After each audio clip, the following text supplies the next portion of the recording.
What are you looking for here? Time. I need time to forgive myself. I need to escape. To forget what I did. I'm going. Are you staying or are you coming too? No. This was the best month of my life.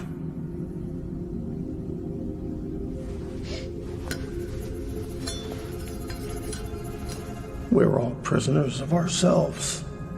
And from that, there is no possible escape.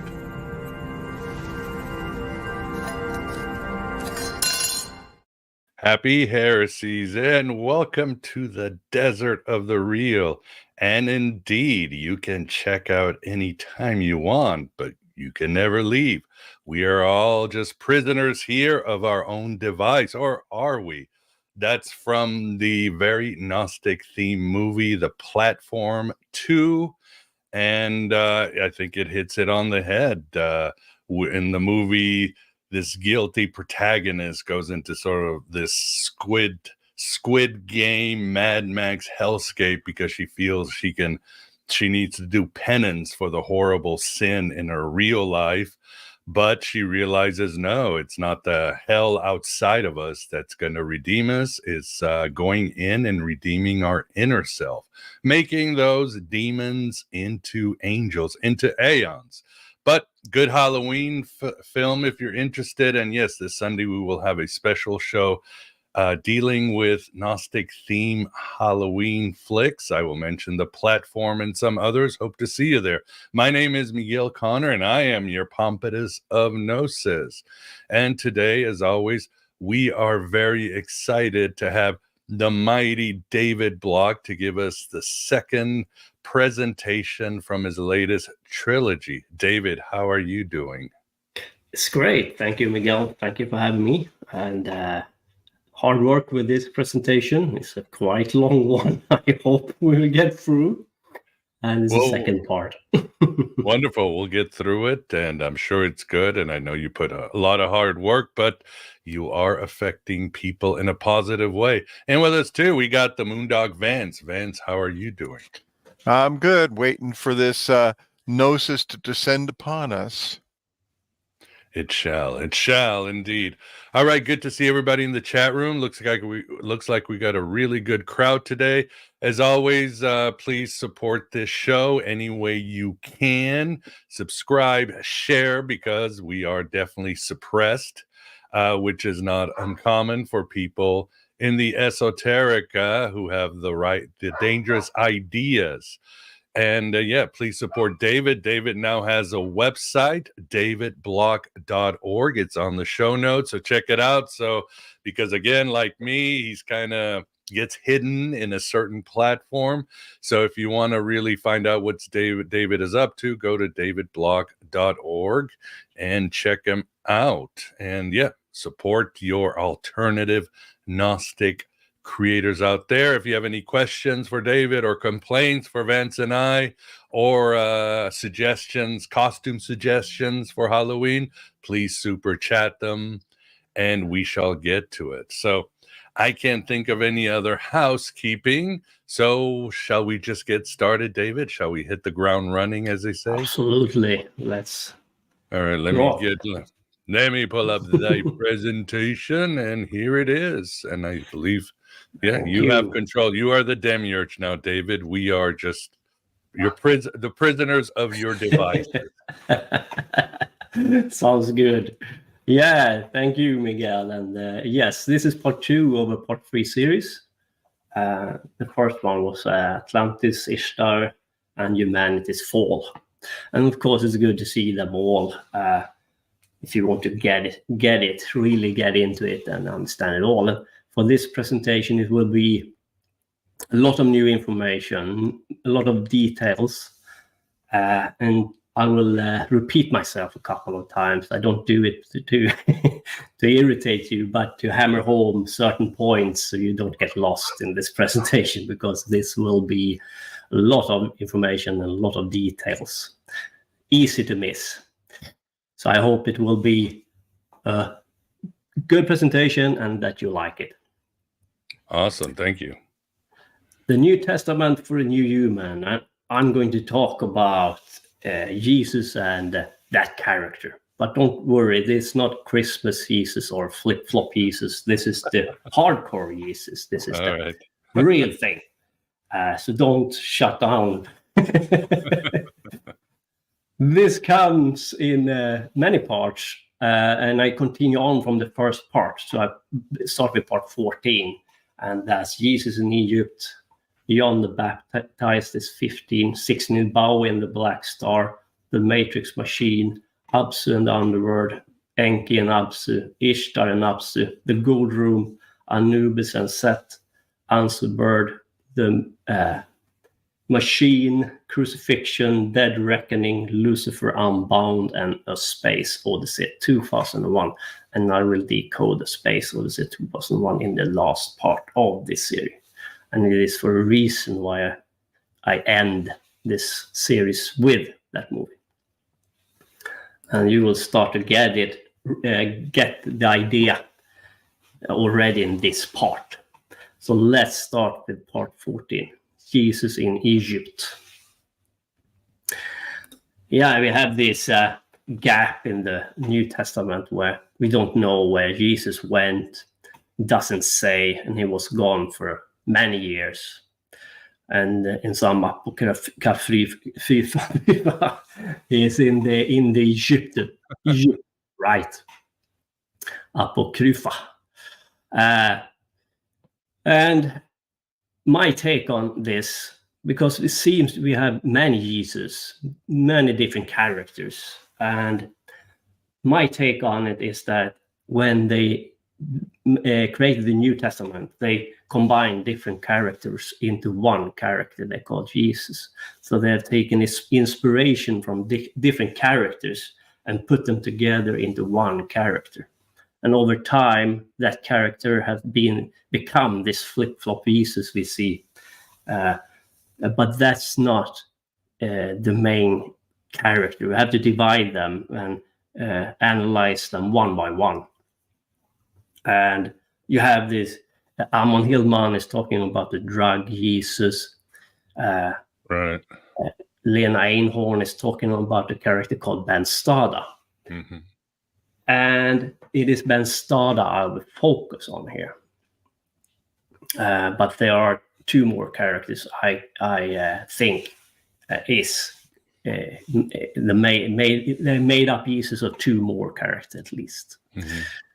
And we have this shift in time, and I agree with Lena Einhorn and others here as well, that they have pushed back the timeline. My take is that this happened between like 40 and 100 after Christ. So they pushed back and shift timeline. And that's a very Saturnian thing to do, isn't it? Because Saturn is the god of time. So they have used Saturn, Ninurta, to shift time. And to have the narrative taking place like year 0 to 33. I want to focus on the left-hand path teaching, and you can find it in the New Testament. It's there. You can read it behind the lines, and I'm a little bit disappointed that no one is talking about it, because they seem to be focused on different characters of Jesus, but no one is talking about the profound stuff, the real profound stuff, because it's there. You can't deny it. I think they have changed a lot of things in the Bible, the New Testament. Things have been misunderstood because of language problems. Things have been distorted, propaganda reasons. This is very hard to discern. But still, you can find very profound left-hand path teaching in there. So I will focus on the crucifixion. And I promise to come back to this character, Jesus, in the end of this presentation, but I have to take you on a journey. But you will understand what happened during the crucifixion if you go along with me. So please bear with me. I will start to talk about Jesus and I will end to talk about Jesus. To begin with, Christianity's first symbol was a fish and an anchor, not the cross. Mhm. And the fish and the anchor was, of course, in the ocean, and you had water. We have talked about water many times here on this show. Water is mem, the Hebrew letter mem, and the number is 40. And it's about memory, science, language, nations. And that is very important. And you have Enki, who is Poseidon, Ptah, and Enki, of course. Enki, Poseidon, and Ptah. Therefore, there are a lot of symbology in the New Testament that points towards Enki. But Enki is not the same thing as Lucifer. And I will hammer home that point here today, because some attribute Enki to Lucifer. It is related. So you can say Enki is Luciferian, but Enki ain't Lucifer. If you unfold the cross, it becomes a cube. And the cube is a symbol of Saturn. What we want to do is unfold the cube to exit this matrix, or to reach higher into the metaphysical realm, towards the fixed stars and beyond our solar system. That's the goal here, to overcome Saturn, who is a threshold towards deeper metaphysical spaces or dimensions. And it's important to hammer home that Jesus was in Egypt, because I claim that most of the teaching came from Egypt. And Jesus was there to study, and study left-hand path. And Ben Stava can be that character. Right. But remember that they have combined these characters, so things get distorted, mixed up, and so on. But I will point to the details that show you at that in that direction. So you have this fish and the anchor. You have the water and mem, and that is 40. And there are a couple of gods attributed to Sirius. Dagon is one of them, but also Enki. And Enki is also Poseidon and Ptah. Both Dagon and Enki star, fixed star, is Sirius. On Sirius, we find the spirits called oneness. And the oneness come across as amphibious creatures. Some portray them as men with fish suits on. And another very important symbol for Christianity is the crown of thorns. And I will try to explain that symbol and what it means. And the John the Baptist is a very important character in the New Testament, of course. And he is the one who baptized Jesus in water, in memory. There's a metaphysical preparation, and to take back the memory of you. Because when we are reborn, we forget past lives. It's like a boatman moment where we are blank. And we have done this boatman moment in a collective sense. Humanity have gone through those moments. But this is a personal boatman moment where our memory are wiped clean, and we come back and we have to start all over again.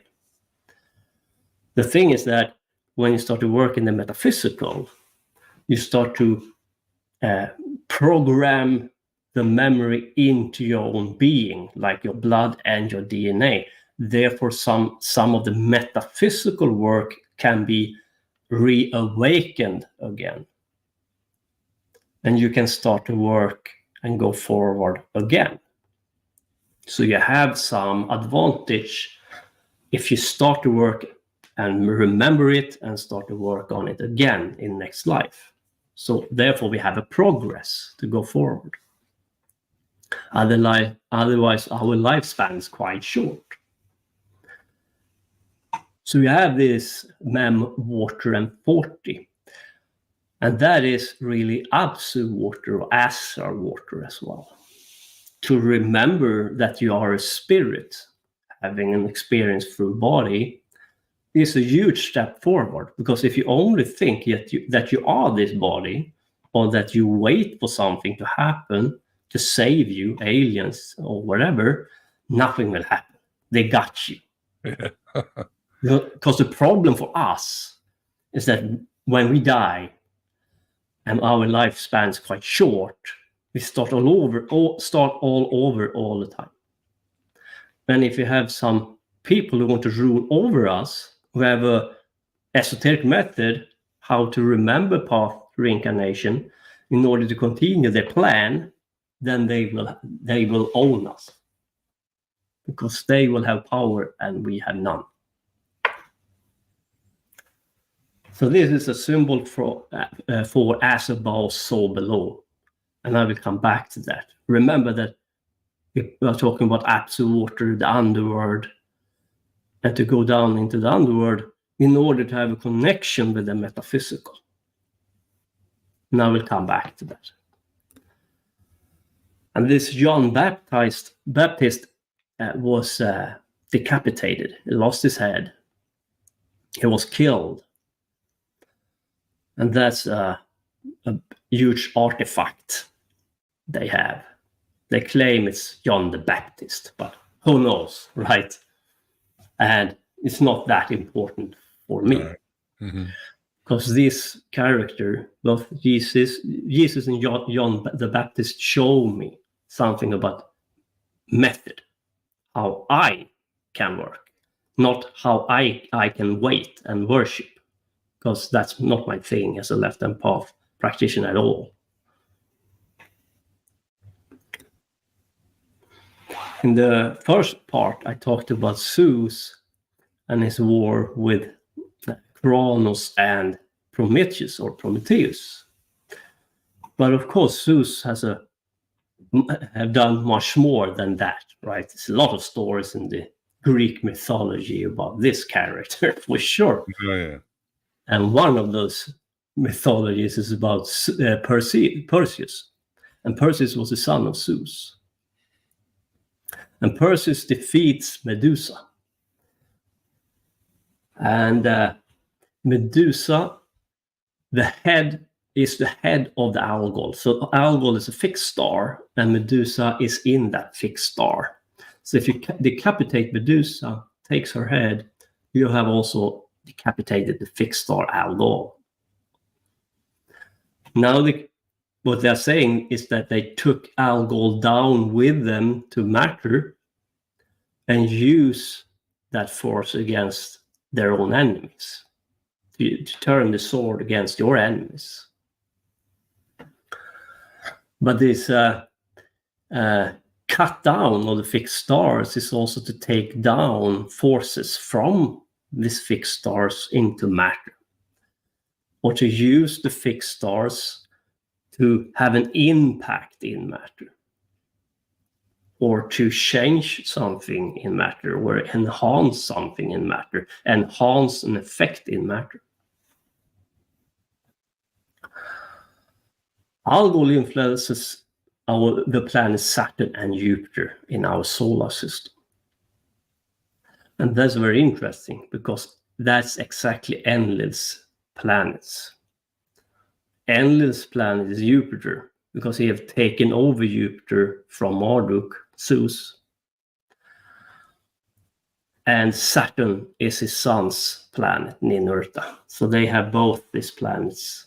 And I think Enlil is really the power behind the throne, acting through Ninurta, his son, who have taken his place in the solar system. Therefore, we have come under Enlil rule, because they have taken over this very important planets, both Saturn and Jupiter. Zeus is under Enlil's influence because he ended up under Jupiter and Saturn. Zeus' planet was Jupiter in the beginning, Marduk, but Enlil took over that source, that energy. And Zeus Marduk ended up under Enlil, and under Enlil's influence. Meaning Marduk Zeus started to shift in mentality towards an Enlil Ninurta energy pattern, like manipulation.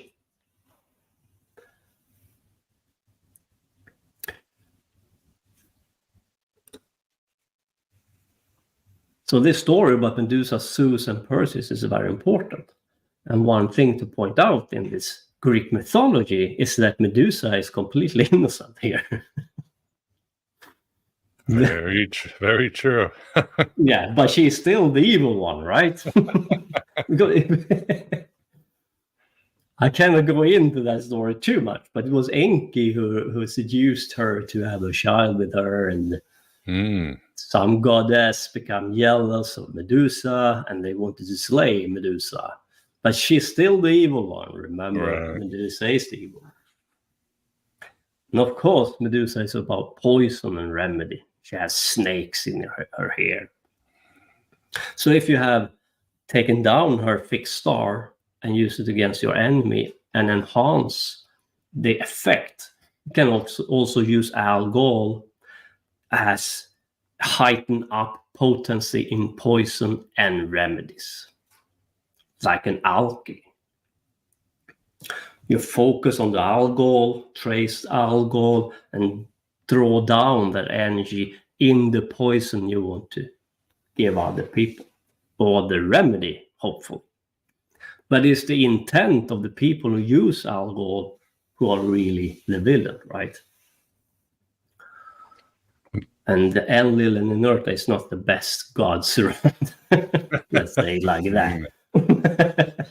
So we have matter and metaphysical, and the metaphysical, because remember, the metaphysical is the one.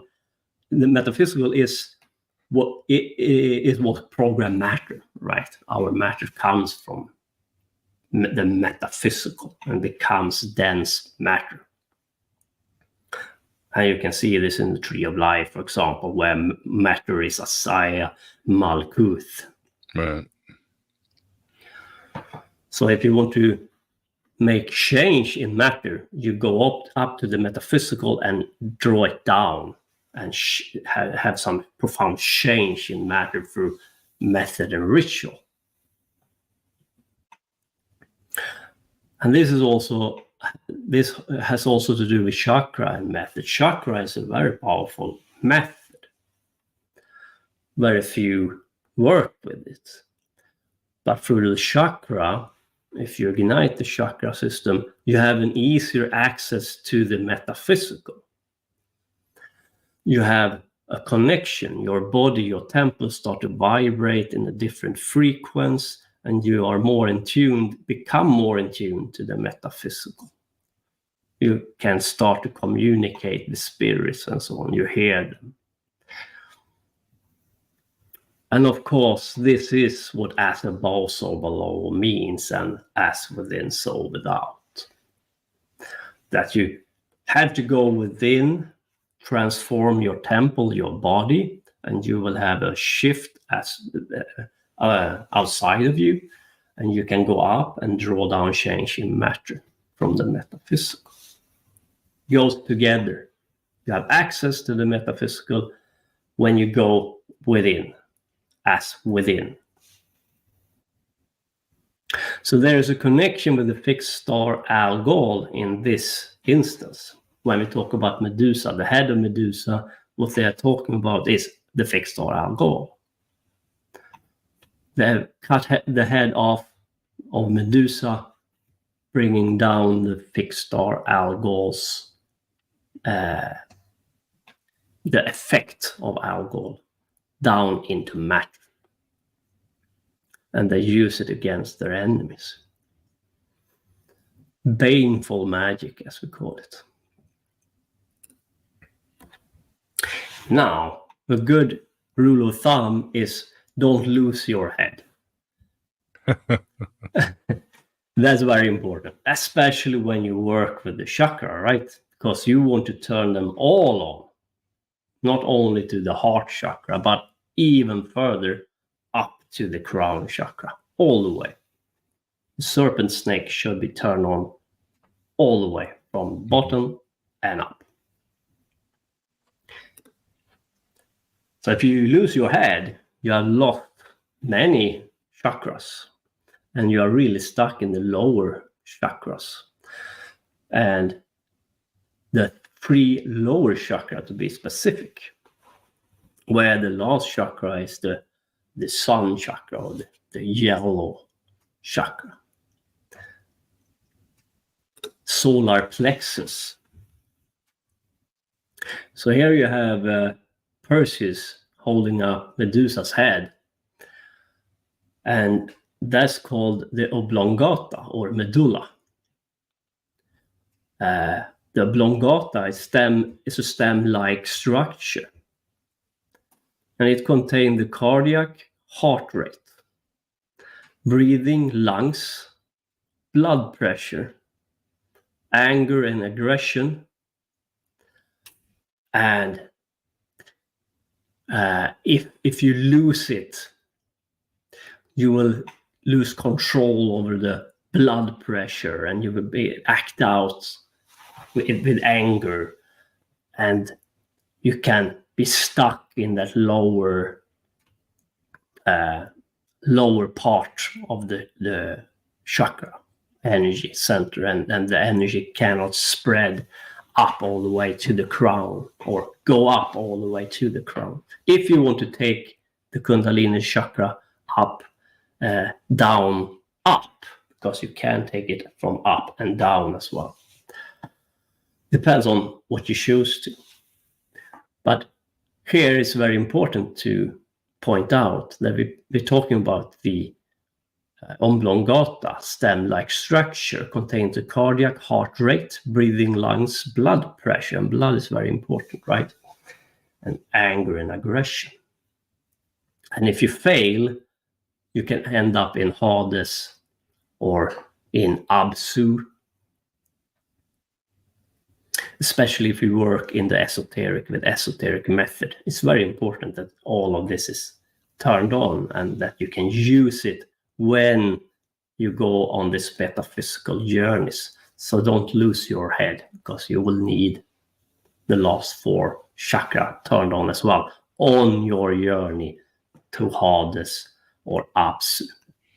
And you have a lot of gods stuck, even the gods are stuck there, right? So it's not only humans who fail here. So that's maybe a sign that you should take it serious. So you have the 3 lower chakras, beginning with Muladhara, that's the root chakra. And these chakras is a lot about sexuality and to be based in matter or be stuck in matter, sexual energy, to transform it and work with it. Sexual magic, turn them on and use that to your advantage, because your body fluids is an asset if you can harness it, if you can work with it, if you don't become a prey by it or become a slave under it.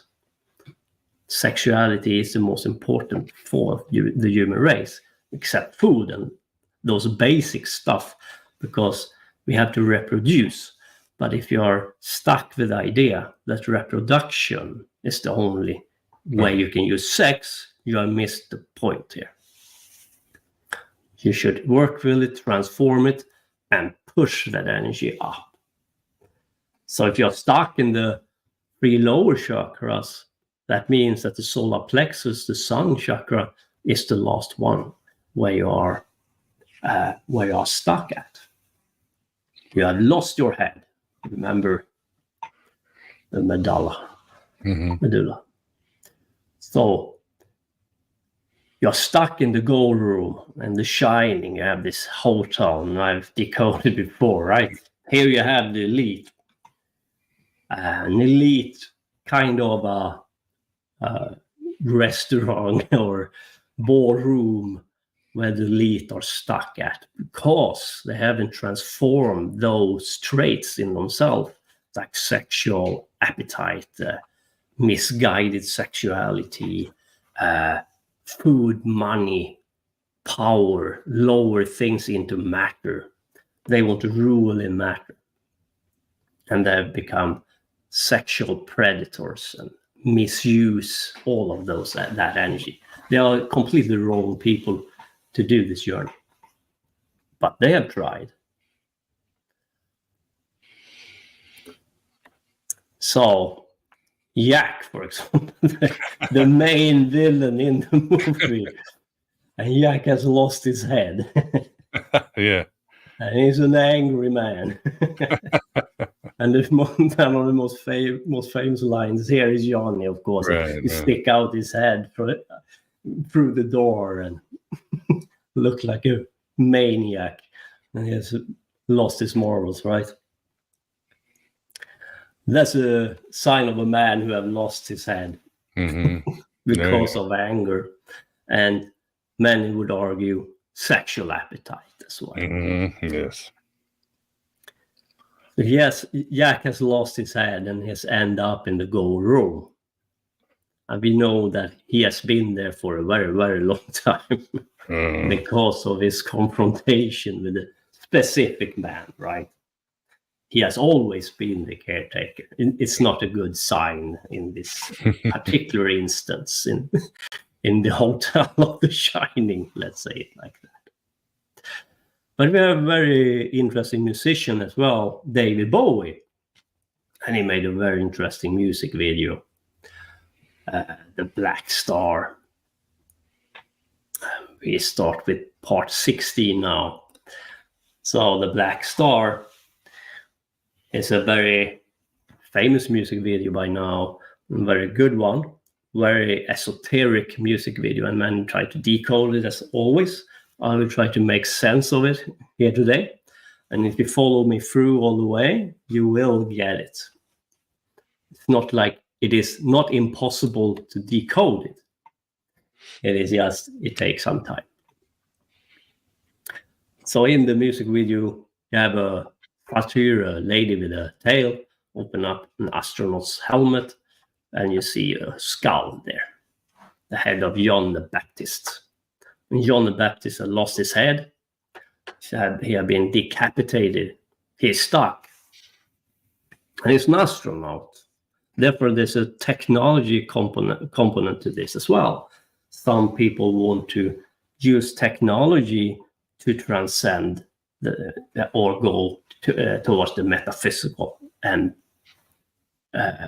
into other dimensions. And you see in the music video the black sun, right? In the music video you have the black sun.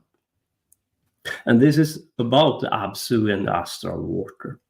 Because now we're talking about traveling to the metaphysical. That is astral water. And that is about the underworld and the Abzu. Now we'll come back to that. Now you have this theme, as above, so below.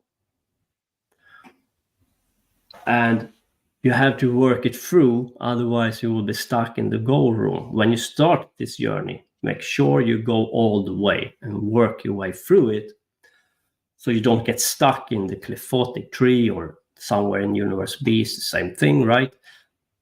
But you have to work with it. It's not for all. And we can clearly see that John the Baptist seems to have going lost this method of his. And there is a technology component to this as well. And he tried to tell you many things at the same time here. I will go through that later on again. You also have 3 crucified scarecrows with straws. They're stuffed, stuck.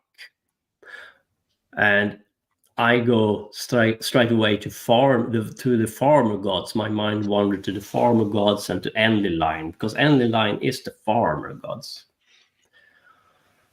And if the Christians get it their way, then Jesus is the son of Enlil or Ninurta, right? Probably son of Enlil. And that's the reason why you should wait for him, because he will never come. Then you are stuck in matter. Very easy trick. Not hard. Then Ninurta has you. So if they can fool you that Jesus is Enlil's son and that you should wait for him, then his son has you under his rule. Saturn rule. So you have this crucifixion scene, and of course Jesus was crucified in the middle of two thieves or robbers. And he was in the middle of them. This is about the chakra and the black star. And the black star is the highest chakra. To reach to the black star, you have to turn on all the chakra system, all the way up. From Muladhara, the root chakra, all the way to the crown and beyond.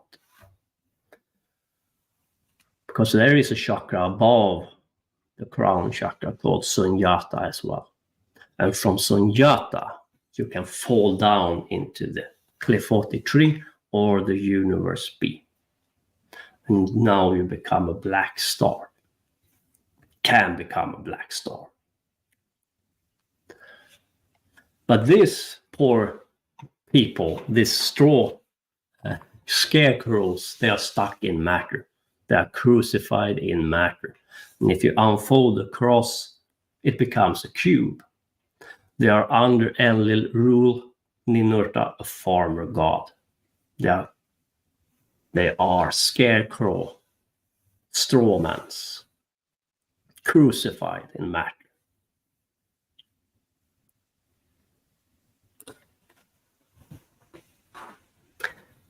So part 17, the matrix machine. I have to take a little detour here. I will come back to all of that. I promise that you will understand more of both David Bowie, The Shining, and Jesus. As I said in part 1, this asteroid belt came about, came from Tiamat or Krypton. And it was Marduk who destroyed that planet. The asteroid belts formed out of the planets, the parts of the planet that exploded. They become a crown. Lucifer's crown, or the crown of thorns, is this asteroid belt between Jupiter and Mars. But when they exploded this planet, when they destroyed it, Marduk, and remember Marduk was Enki's son, they also destroyed a Stargate, a natural Stargate that pointed toward Sirius. The natural Stargate toward Sirius, this was a very long time, was made up of from the moon, Saturn, and Tiamat. And they aimed it at the sun. Therefore, you can open up a hole into the sun, and it starts out like a black hole in the center of the sun that grows until it has swallowed the sun. And then you can go through it from universe A to universe B. There are other ways to go over to the universe B than through the black sun. But now we're talking about Sirius specifically. We want to go towards Sirius through the black sun, or our sun, that turn into the black sun through method.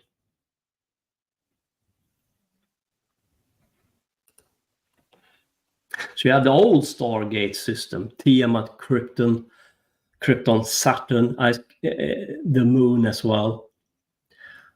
Sorry, not the moon here. I was wrong. Sorry. I take that back, because the old Stargate system was made up of Tiamat, Saturn's moon, Iactus, and the sun. But when the Stargate was destroyed, they had to reconnect it. They took a stone from the asteroid belt and created the moon out of that stone and put some tech on it. I think they wanted to have the same energy fingerprint as Tiamat had. Now the moon became, instead of Tiamat and Krypton, part of the new Stargate system, who were made up with Saturn's moon, probably Iactus, the moon, and then aimed at the sun. I hope you got me. Get me. We got it. Great. So what is Abzu and the underworld? And this is a complicated thing. I will try to explain it.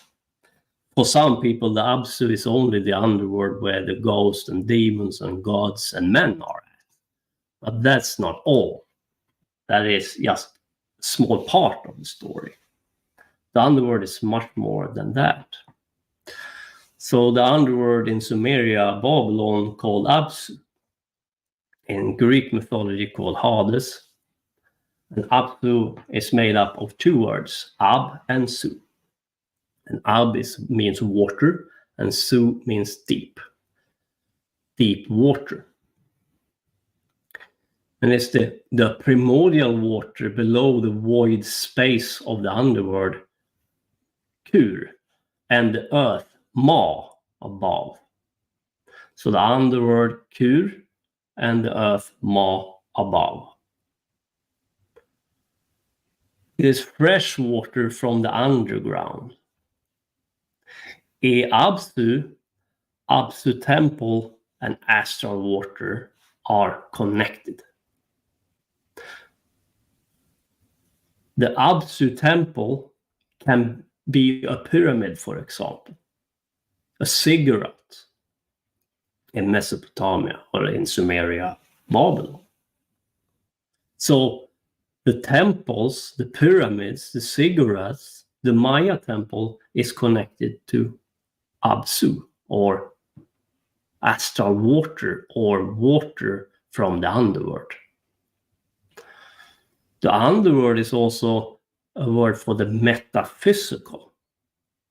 So when you cross over from universe A to universe B, you travel from astral water, or Abzu water, underworld water. So when you go down, you also can go into the metaphysical. So if you have the idea that it's only tunnels, physical tunnels down there, and water you can take a bath in, you got the wrong idea. It is a metaphysical device we are talking about. A metaphysical device that you can become stuck in if you don't know what you're doing, or if you have the wrong attitude, or if you have lost the chakras, if you have lost the head. And it's about to cross over to the metaphysical. That's the main theme here. And if you go to an ocean or a lake, you can see yourself in that lake as a mirror. Now we have become a magical mirror, because you can go through universe A to universe B. To cross over to the other side, you have become a mirror to the metaphysical, and you can take that metaphysical through method and take it back to universe A and again, and mirror it back and have a change in matter through a method, through becoming a magical mirror. The reflection in water mirrors you, because this is about you. Remember, when you travel to the metaphysical universe B, you travel inside of yourself. There is nothing outside of you. Even when you soul travel, you travel inside of yourself. You go within. You are the universe. You are the mirror. Mm-hmm. And this mirror is, of course, when you mirror yourself in the waters, you become upside down and you become the hanged man.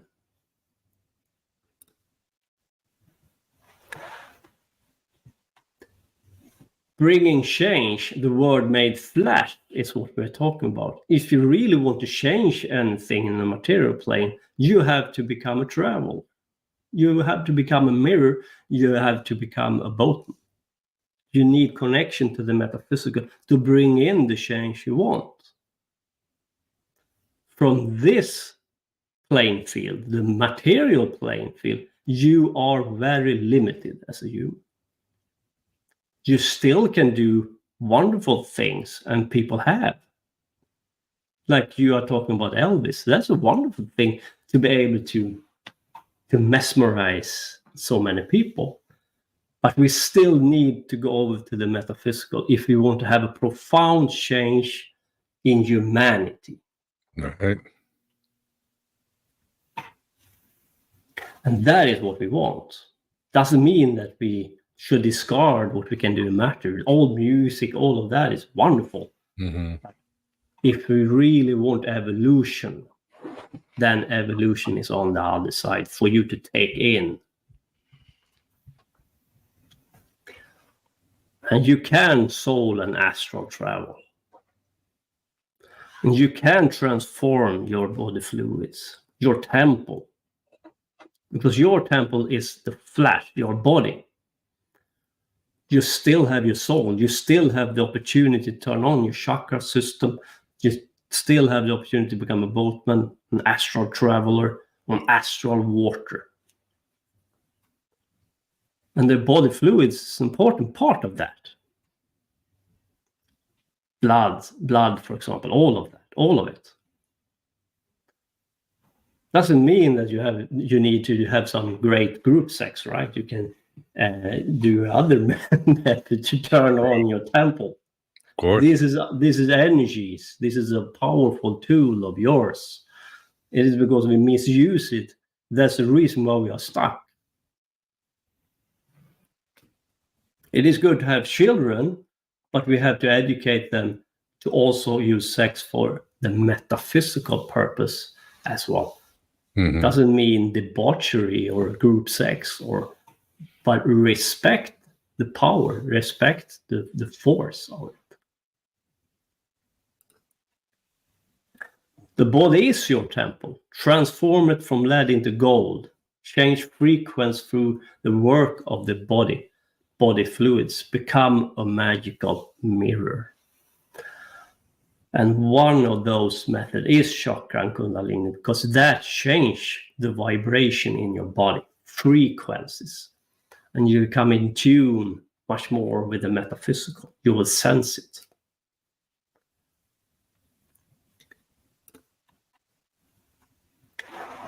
So, let me make it clear. Abzu is the primordial fresh water. Universe B, underworld, and Sitra Ara is the same thing, right? It's the other side. Doesn't mean that the tunnels, the water doesn't exist as a physical manifestation, and that's also important. But there is another metaphysical, esoteric method they are talking about at the same time here.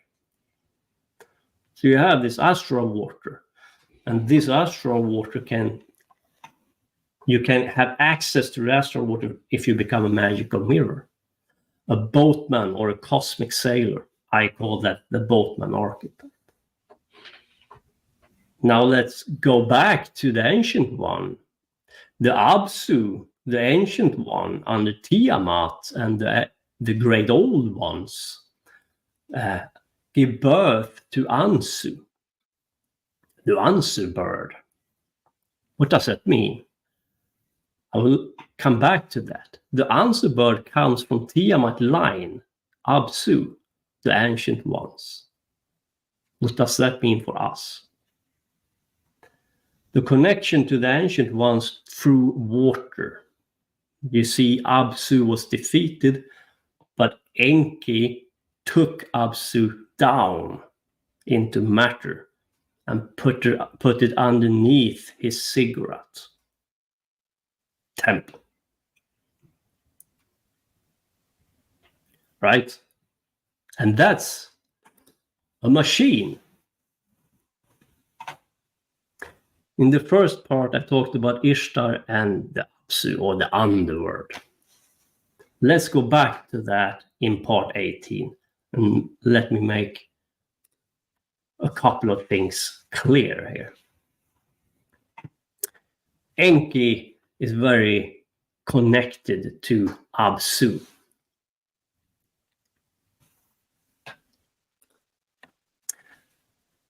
More names of Enki. I will come back to Ishtar very soon. I have to take you on a journey here. More names on Enki is Enki, Eo, Ptah, Poseidon, Neptune. And Sirius is the star. I say Dagon. Sirius is Dagon's star.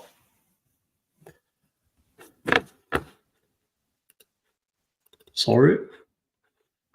Was the AI. Eridu is Enki's city. And Eridu was known as Abzu. And Enki was the god of science and magic. He was the god of art. God of fresh water, water of life. Euphrates and Tigris came about from Enki's semen. And here you have close connection to water, magic, science, art. Abzu is a very important figure connected to Enki. I mentioned it. No, sorry, Anzu. Abzu is connected to Enki because he took down Abzu and placed it underneath his ziggurat temple. That is about water, memory, science, language, a scientific language, or a metaphysical language.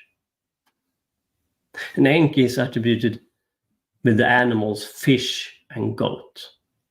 Now I'll come back to fish, as in Christianity, and the goat. A little bit more strange is his attribute to a bird, an eagle. And I will try to explain what that means later on. Because a bird and a fish is two completely different animals, right? One is flying in the air and one is swimming in the water. And his sign is the Capricorn, of course. Enki's star sign is Capricorn. Here can you see a depiction of Enki. And you can see the fishes, and that's a given. But then you see a bird. Who is that bird? Some people would say an eagle, but that is a little bit strange if it is an eagle. Maybe it is, but I would say it's the Anzu bird. And the Anzu bird comes from the Abzu water that Enki had taken down under his ziggurat temple when they defeated the ancient ones, the great old ones. So they were at war with the ancient ones, the great old ones, Tiamat, for example, Kingu, and another name for Kingu is Belial, and Abzu. And Dagon was one of the great old ones. And Dagon's star was Sirius from the beginning.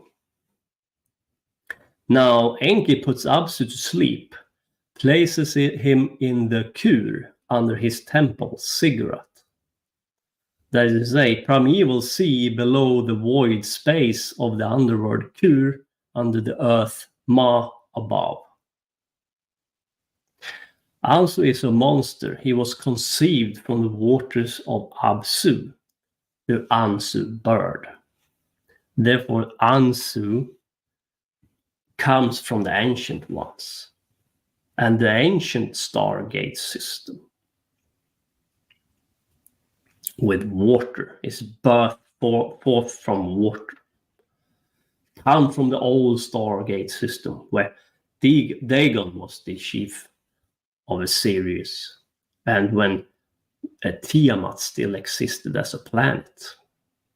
Now he's trapped under Enki's cigarette.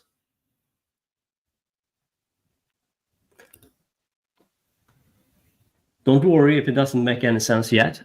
I will explain it all for you. Just be patient.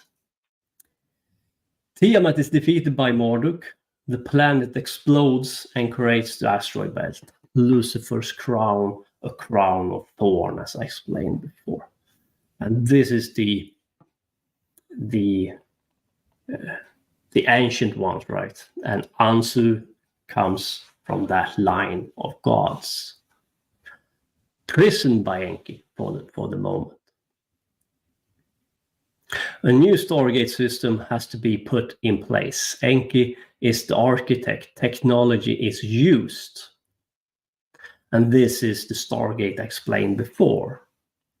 Moons of Saturn, Iaptus, Mimas, or probably Iaptus, is one component in the Stargate system. And Azazel have stated that he is trapped in Mimas.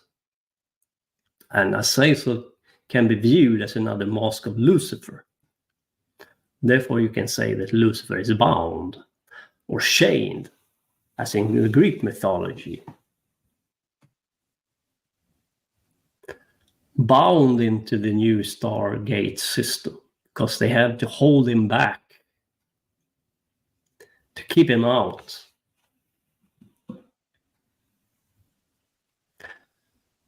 Abzu was known as Abzu, the house of the Abzu. And now we know that Abzu was the primordial water and the god under Tiamat, and he trapped that god under his cigarette temple. Abzu temple is also cosmic water. Ea, as his name, Ea, Enki, means the house of water. And that is a cigarette, Ekur and Mem, meaning water under the pyramid. And it is a technology attributed to it. And he has trapped Abzu. And from Abzu comes the Anzu bird. Birthed. The Anzu bird is birthed from the Abzu under Enki's pyramid. So Ekur can mean pyramid. It is the Tower of Babylon.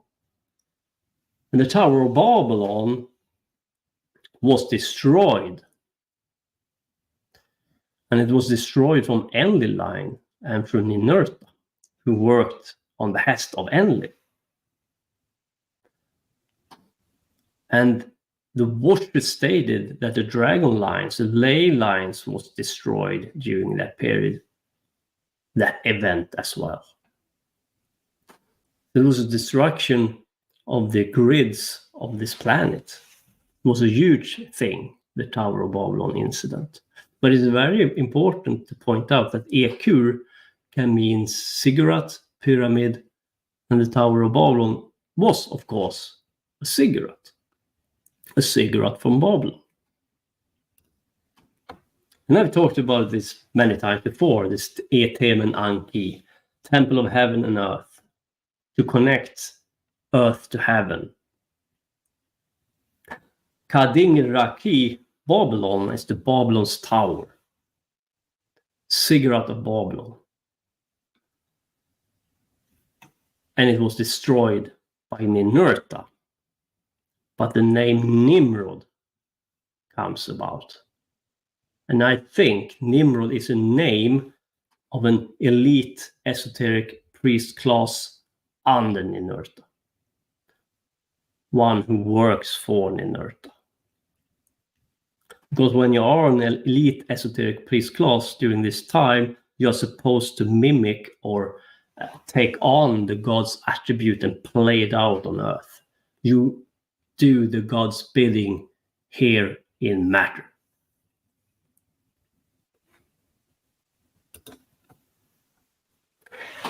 So the conclusion is, Enki is the god of science, magic, and art. Eridu, Abzu, Ekur, Sigurd is pointing towards Enki's Sigurd in Eridu, and it is water under it, and it is a captured god called Abzu, who later on gave birth to the bird Anzu, to the Anzu bird. Abzu is a mem, and water memory. And mem is water and memory. So it is a mem device. Enki defeats the great old ones, and Marduk does the most damage. Traps Abzu under the Ekur Sigurd. Destroys Tiamat, Marduk his son does. Therefore, they destroy the natural Stargate, Tiamat, and creates his own Abzu, capturing Abzu, and creates his own Stargate system with technology that is bound to his Sigurd, or his Sigurd is part of that technology. And that is nature under control of technology. Sirius is his star under technology, the matrix machine.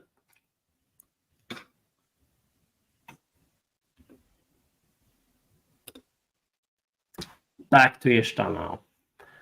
And Ishtar and Abzu, because Ishtar, a lot of what Ishtar is about this underworld traveling.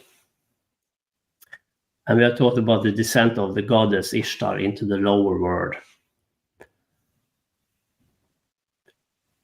Ishtar takes off 7 pieces of jewelry from the crown to the loincloth when she entered the underworld. What does that mean? Well, when you soul travel, a method to do it is to remove your chakra system one by one, from the crown all the way down to the root chakra, the Muladhara. Now, you can't permanently remove your chakras, so don't imagine that you can, because then you will die. But you can do it for a short period of time. You become lighter. It's easier to soul travel. It's easier to travel to the metaphysical. So the 7 chakras from crown to root, and return them in reverse order in order to be reborn. And the method is to go down into the underworld and to redeem the dead, the one who was stuck there, and her lover, of course. Why does she do it? Only because of kindness? Or is there something more to this?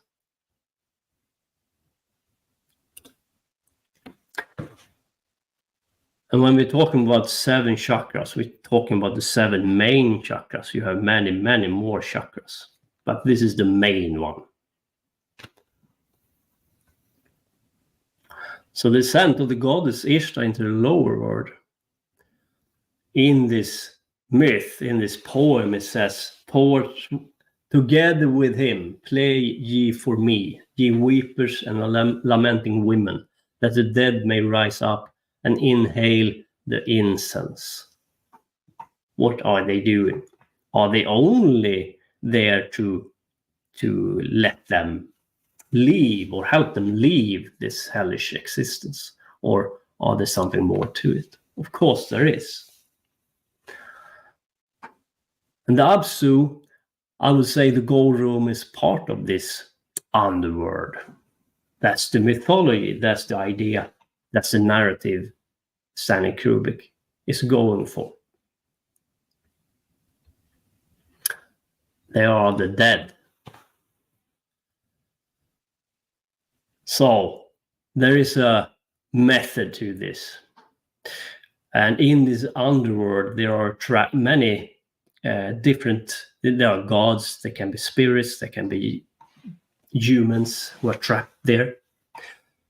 So in the realms between worlds, many souls remain trapped by false fates. Rites or passages of paternal solar cults of the lie are but dead ends, closed gateways from restructured half-rights stolen from ancient cultures. So you can really go lost there by believing in something that is a lie, because then you start to focus on something that is not true. And I feel that is exactly what the elite have done. They make us focus on things that is a lie, and we have a result with it in the metaphysical, like reincarnation back, or can we end up in a prison because we are focused on something we can call heaven, but it is really a trap. In the first part, I talked about something I called a dead reckoning. And of course, Ishtar is here to do a dead reckoning as well. Because she not only do this to help these poor souls, but she is also here for a reward. That is, when she freed the dead souls who have accumulated a lot of knowledge and information, she can take part of that knowledge and information when she released these souls. Therefore, her wisdom, knowledge, and power become increased through this method. That's the payment of these dead souls or lost souls. And you see that in Lord of the Rings when Aragorn releases these dead souls trapped under the mountain, and they help him win in Minas Tirith. Yeah. That's the same kind of a deal. Ishtar gained wisdom, and through method, she has also released the poor souls. It's a win-win, right? Hopefully. Hopefully.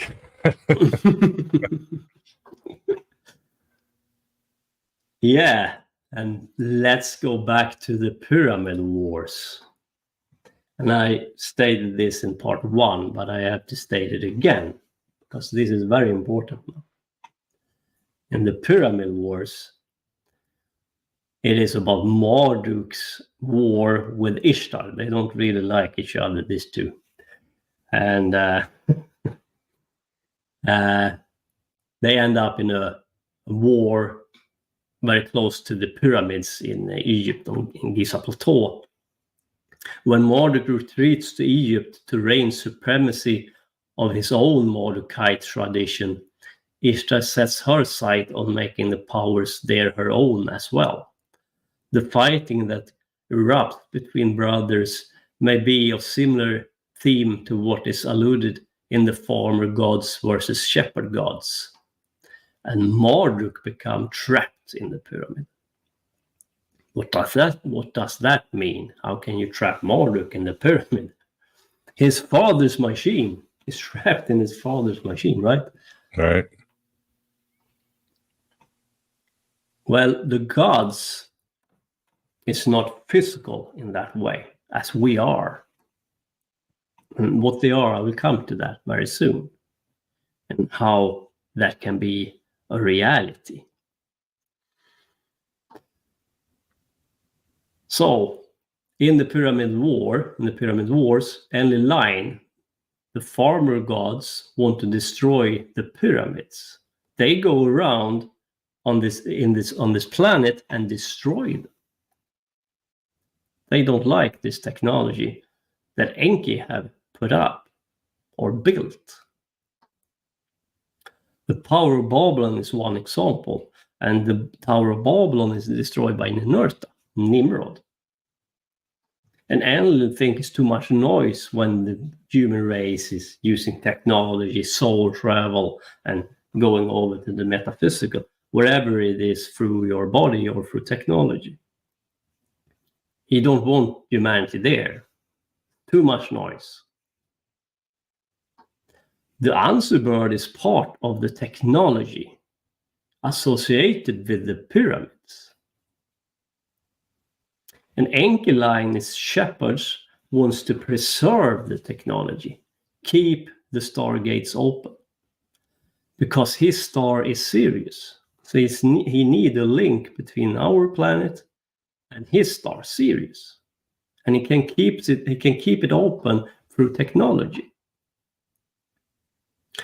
Otherwise, he lose access to the material plane we are at. And his hope is, of course, for Marduk to keep it open, because he have lost his ability to have an impact in matter where we are at. They are the ancient Anunnaki gods, not to be confused with the great old ones, but they are the older Anunnaki gods. The older Anunnaki gods is Anu, Enki, and Enlil. So we have this new finding, the Bosnian pyramid. And in that Bosnian pyramid, they find runes. And a professor translated it. And this runes is very old. And the old runes, there are many different forms of runes, are probably very, very old. And they try to hide it for us.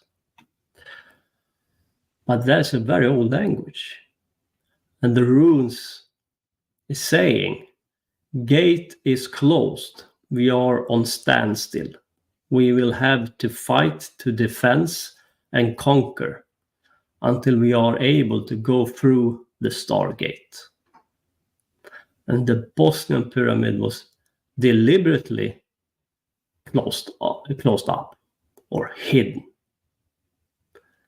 Therefore, there has been a force on this planet who tried to hide this technology from us and our understanding of it. They don't want us to understand these things.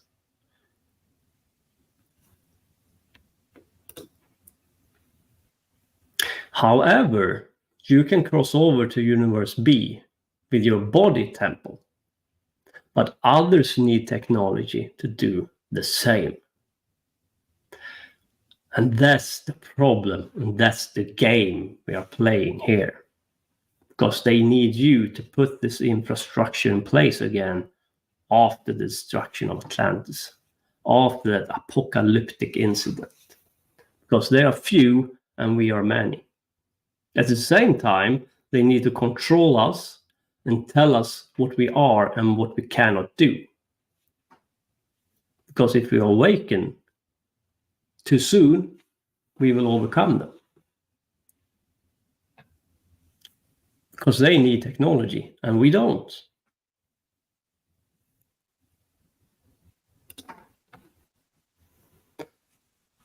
Part 21, the gold room. Of course, this is about The Shining. I will go back to The Shining a little bit. Sorry about this, The Shining stuff, but it is very profound. You have the gold room, and the gold room is in the center of it all. That's Tiferet. On the other side of Tiferet, on Universe B, you have Thagirion, the Black Sun. Therefore, you want to open a portal in Tiferet of our sun, open it up so you can go over to the other side, Universe B and Thagirion. But below Tiferet, you have Yesod, or the moon. And you have this card, number 14. And Crowley named it Art. And that card ends up between the moon and the sun, or Yesod and Tiferet, on the tunnel between them, right? So if you put up 22 major cards of the Arcana, in the tunnels that connects the Sephiroths, all of them have a fixed position. This card art ends up between Yesod and Tiferet, or the moon and the sun.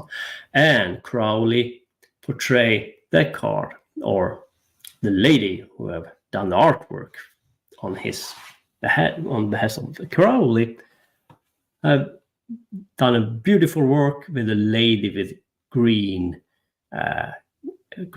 clothing, and of course that's Isis, Ishtar.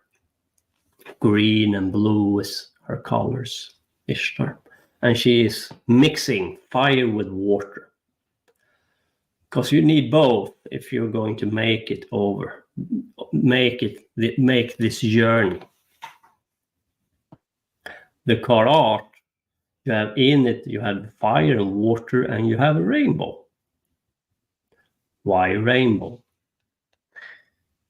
Well, if you cross the rainbow, you have moved over from the moon towards the Tiferet energy, and you have to work this alchemical formula, this body fluids, to connect to this path of the tree.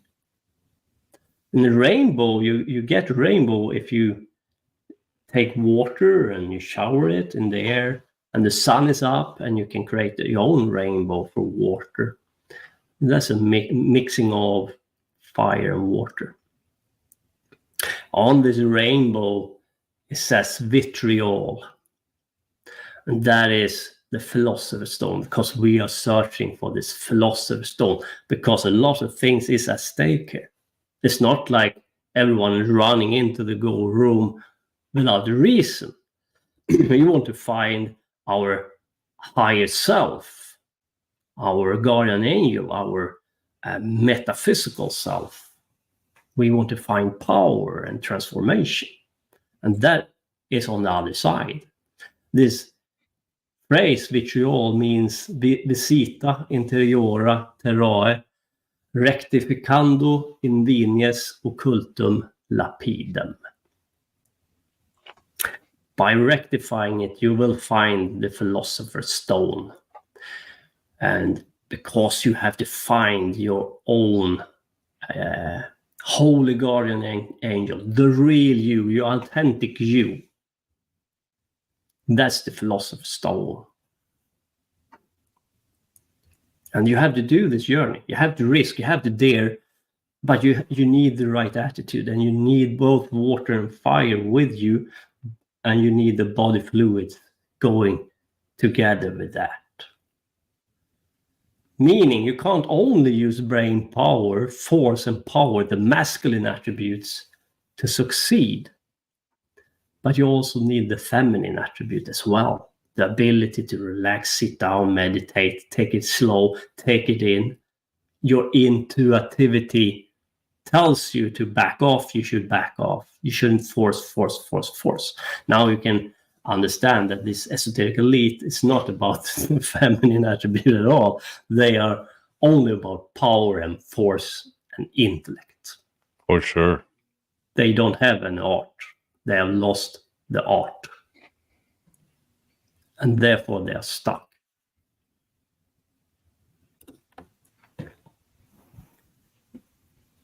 Now, part of Abzu, you will find gods there. You will find the elite, broken boatmen who have failed. They have failed because they have lost their head, and they are stuck below the heart chakra. Souls remain trapped by false fates, ghosts, and spirits. Now, the gold room, as I use it, is not the totality of Abzu, but rather you should view it as part of the Abzu. It is part of that realm you can be trapped in.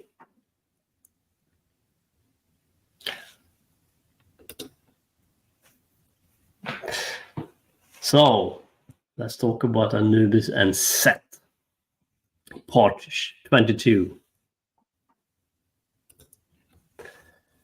In the desert of Set, you will find the priestess, card number 2, in Aleister Crowley's deck. This is the priestess. This is about the moon, the sun, Isis and Sirius. Here we come back to Sirius again, because this card is attributed to Isis. And the Hebrew word Gimel is attributed to the card, because every card in Crowley's deck has a Hebrew letter attached to it. In this case, it is the Hebrew letter Gimel, and that means a camel. You can see the camel in the bottom of the card walking by. Isis is the idea behind all forms, Crowley stated. This is about your holy guardian angel, to find it, to really be able to make change into your life, to take back your own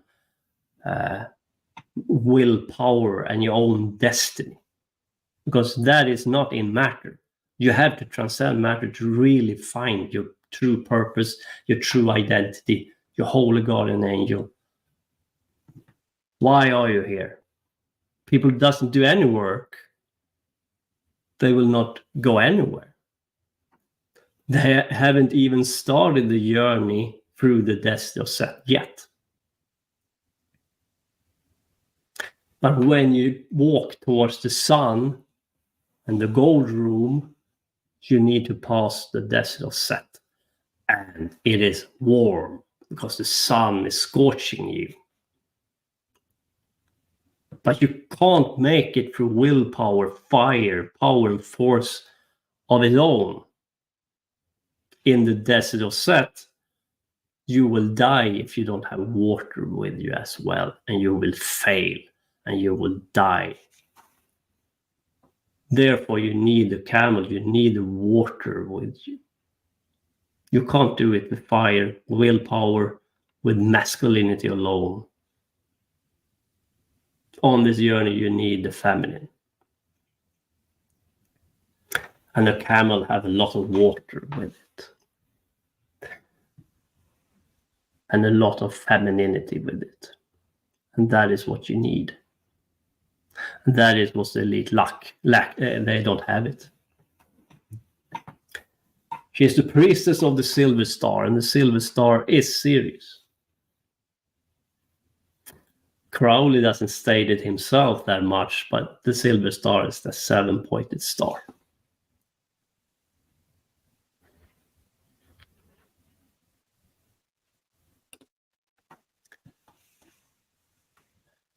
And Crowley explains, and as they go, they spill water. One day they will irrigate the desert until it flower. See. We can take in change into matter if we are willing to do the journey over to the metaphysical. Even the desert can flower. Everything can change. We have that power. If we believe we don't have it, then we don't have it. What you can't imagine doesn't exist. 5 footprints of a camel. V. That's Vav in Hebrew letter. Vav is 6. So you have 5 Vavs. And 5 Vavs make up a pentagon. 5 footprints of a camel become 5 Vavs. And is attributed, of course, to 4 elements.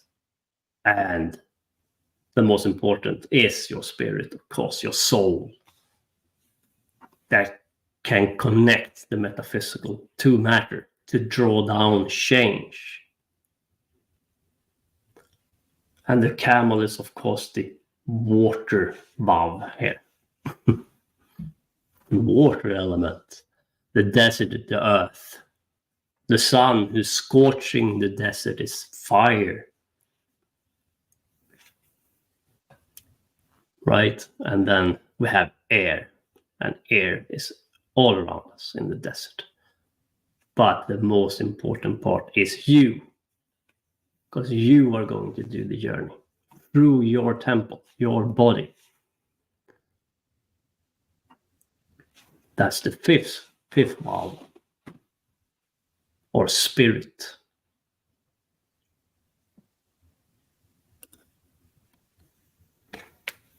So I've talked about this Anzu bird. Now I explain it more in detail. What are we talking about? The Anzu bird. So nice with the bird, but what can it do?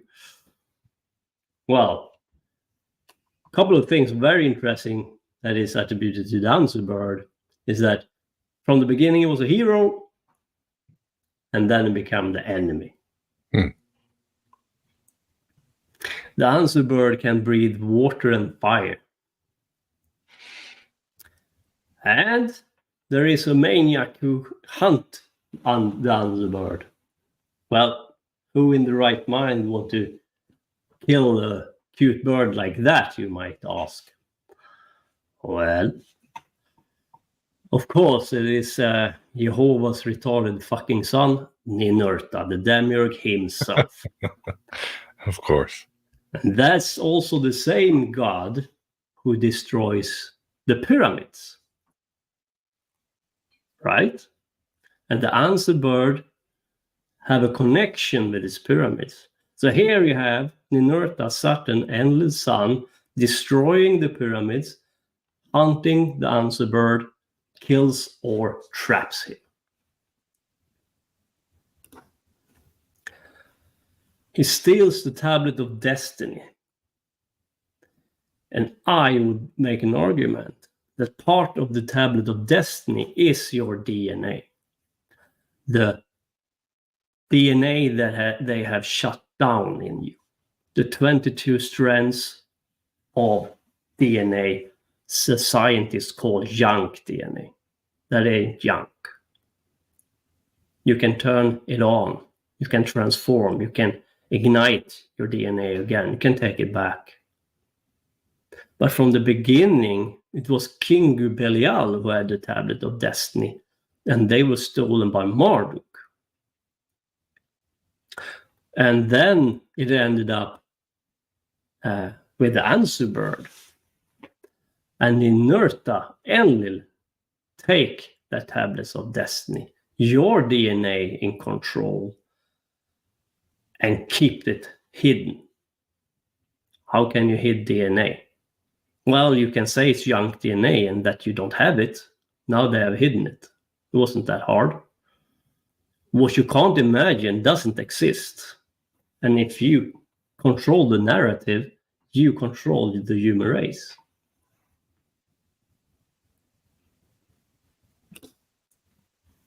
So the Anzu bird have a very profound connection to the pyramids.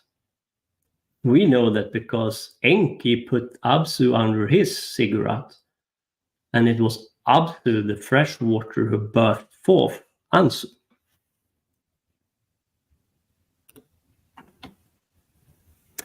So, this is a statement from Belial, Kingu himself. This is one of the ways the power of the witches' pyramid has been destroyed, only to be rebuilt by the chief archons. This is the true temple of Solomon. It is the temple of the wise. It is the pyramid of divine power.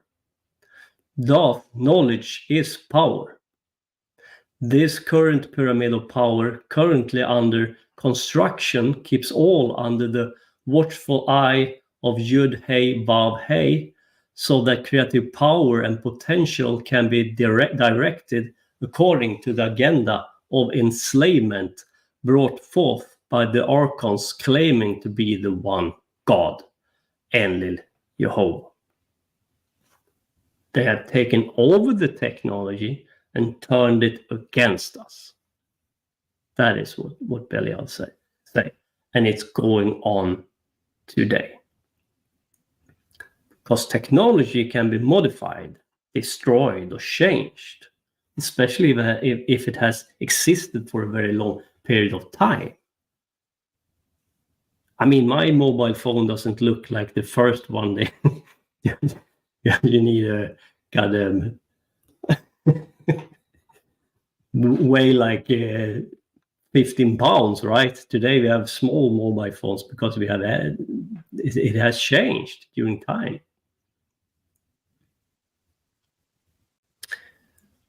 So the ziggurat or the pyramids in Giza is the same thing. The Tower of Babylon, ziggurats, the first Solomon's temple. They're talking about the same thing here. They don't look the same, but they have a similar purpose. And Enlil-ninurta destroys the old and builds new ones of control. Therefore, the second Temple of Solomon I consider to be a new construction with the aim of control. Today we have CERN, and it is under construction, as Belial stated. And now they want to build the third Temple of Solomon in Israel. And they're working hard on it. And I think that's part of the reason why it's war over there. One part of the reason. There are many reasons.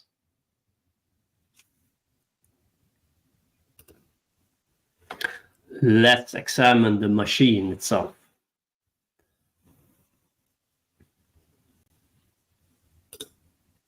The machine.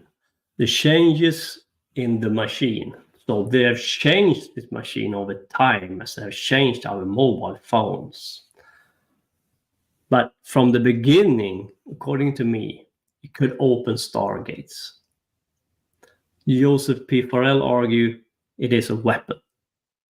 I'm not saying it's wrong. He might be completely correct, right? I don't have any against that idea at all. Energy machine is a nuclear plant. I remember our modern nuclear plant use water. That's a steam engine. The nuclear plant is a steam engine. The pyramid is the same. Healing machine, energy and sound, initiations and rituals, and the water seems to be clean water. And that's my experience of nuclear plant as well, because I was born and raised very close to a nuclear plant, and I did a documentary about this nuclear plant. And they had the fresh waters coming from the nuclear plant. You can travel and catch big fishes because they loved that goddamn water. Right? So Yeah. Enki's machine, the pyramid and nuclear plants, with the Abzu under his temple, and the Abzu birthed forth the Anzu bird as part of the technology of this nuclear plant pyramid construct machine. And Joseph P. Farrell have written this book, The Demon in the Acre. And I agree with his ideas here. Now, Joseph P. Farrell is an Orthodox Christian, so he doesn't agree with everything I say. And I'm not That's for saying sure, that. Yeah. So please, I don't want to. I like the man and what he does, but we have not similar ideas about humanity and so on. Anyway. On page 11, you can write, he is himself the maker and creator of the angels, for he brought them out of nothing into being and created them after his own image, an incorporated race, a sort of spirit of immaterial fire. And there you have the Anzu bird. A material fire bird. What do they mean? they talk about plasma, but not all plasma. Because most of the plasma is, of course, no gods, no spirits, but there are some of them who have caught intelligence or memory. So you have the plasma, and they are the materiality and they are immateriality. Their position or place and ability to shapeshift. This is things Joseph P. Farrell has stated. Their ability to penetrate ordinary matter, having a kind of extension in that they are in some sort of location, which location is a mental, perhaps hyperdimensional space. And he argued that this pyramid can draw down plasma and trap them inside the pyramid, and that would fit all the myths from Sumeria as a glove. Because they are talking about trapping Marduk inside the pyramid, they are talking about Enki trapping Abzu under his pyramid, and that Anzu bird is birthed forth from the Abzu under his pyramid, Sigurd Kur.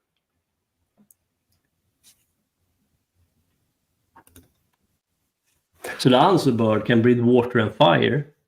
The Anzu bird is plasma. The Anzu bird is a demon or an angel, depending on your worldview, and he's trapped in the pyramid.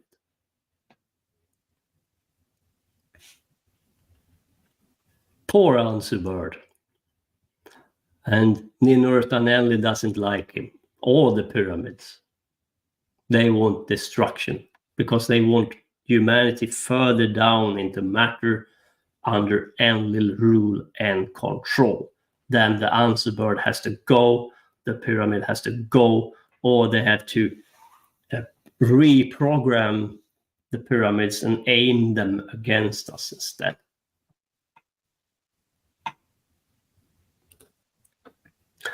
So Anzu goes from hero to enemy. Depends on when, how old the scriptures are, the mythology. From Enki to Enlil narrative. So when Enki and Marduk was heroes, Anzu was a hero. When Enlil and Ninurta was supposed to be the hero, the gods you should follow, then the Anzu bird becomes a villain. So Ninurta kills him and traps him. And Ninurta destroys the pyramids. Bosnian pyramid is one example if you want to have an empirical evidence. But you can also see that the Giza, the pyramids on Giza Plateau, they are stripped from technology. They destroyed the Tower of Babel. They destroyed the first Solomon's temple. Enlil Ninurta wants to destroy the Stargates, push humanity further down into matter. It's control and limitation. Ninurta Saturn is about boundaries, limitations, matter and restriction, law and order under Enlil's rule. Matter.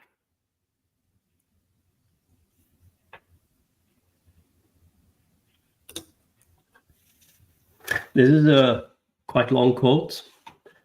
We have found many similarities between these unique features of the Great Pyramids and the pre-Diluvian Ekur house, which is like a mountain, of Enlil, his cigarette in Nippur.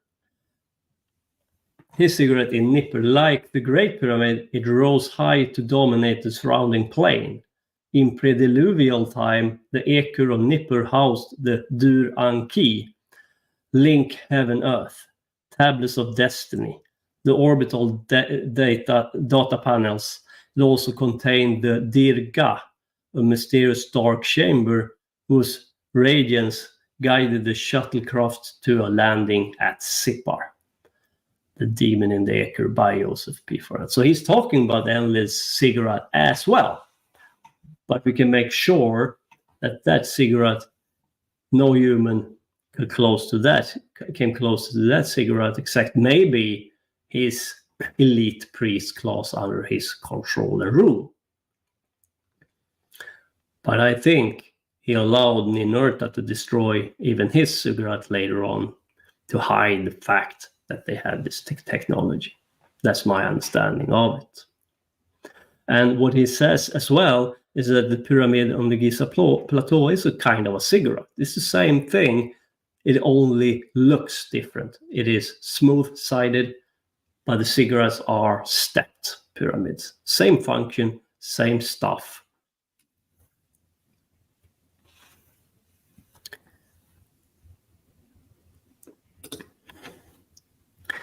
So Enki puts Abzu to sleep under his temple Kur ziggurat. The Anzu bird was conceived from the waters of Abzu. The Anzu bird is plasma trapped in the Ekur ziggurat pyramid of Enki, and is part of that technology, I would say.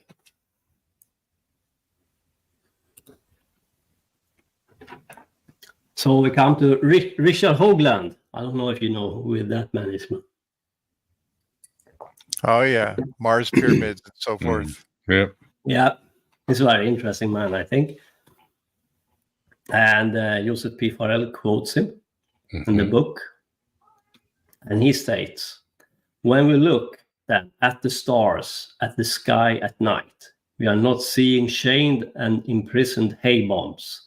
We are seeing portals to another dimension. And the portals are glowing windows through which we can peer and glimpse the fragment of a physics from another side. Universe B, I call it. What is stunning is when you take that metaphor and you go back and read the actual Egyptian description and the hieroglyphics for Sirius, the brightest star in the sky, the description is Sirius is a doorway. Richard Hold.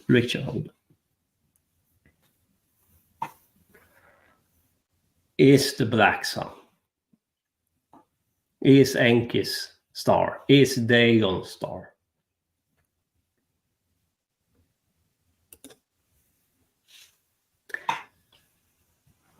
I would say that Dagon is the rightful owner of Sirius, but Enki took it over for technology. But its point as the same direction, so you have a technology component with Enki, but not with Dagon. And the Queen Chamber in the Giza, the main pyramid on Giza Plateau, points towards Sirius. That's Isis' chamber. And you remember in the desert of Set, you need water with you when you're doing this journey, because now you're going to travel through the desert of Set, towards Sirius, through the black sun, towards the moon and Saturn.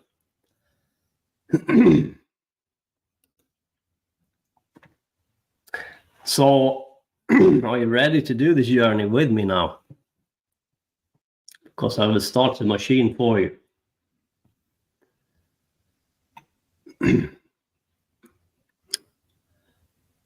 I lay you down probably in the Queen Chamber somewhere, maybe in a sarcophagus.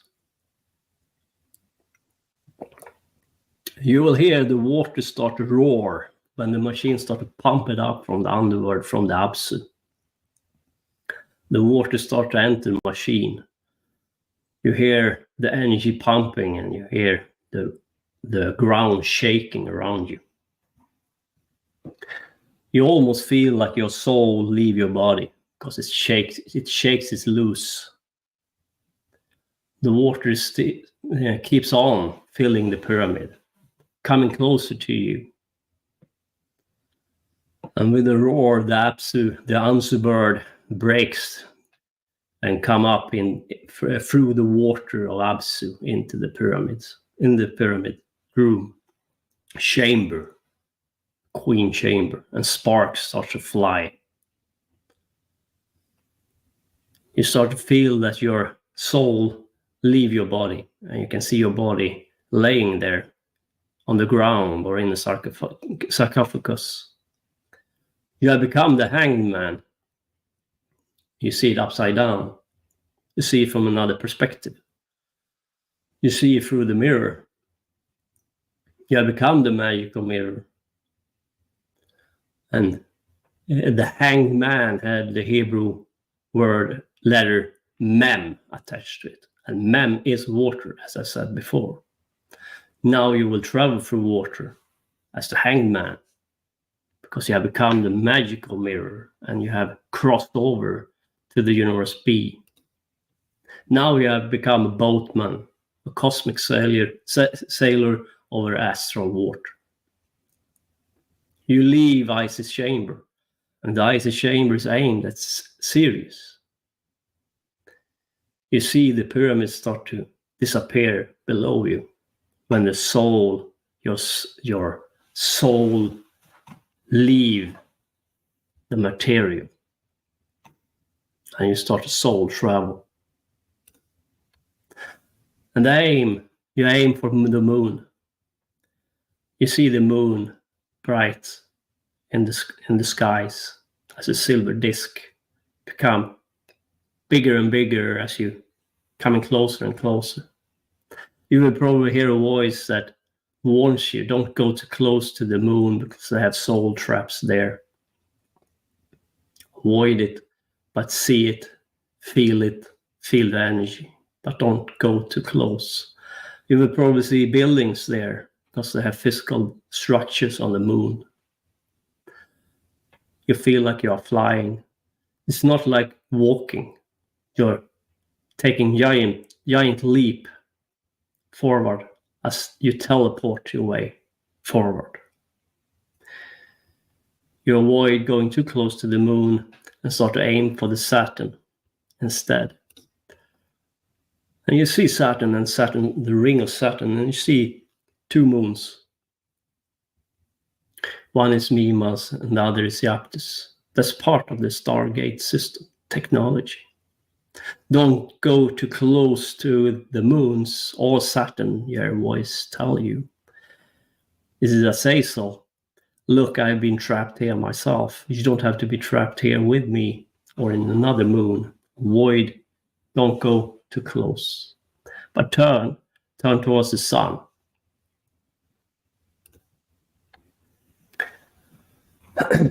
You turn against the sun and you see glowing red. Yellow, burning yellow. It's a big disc. You see a small dot, a black dot start to grow in the middle of the sun. From here, you see Earth as well.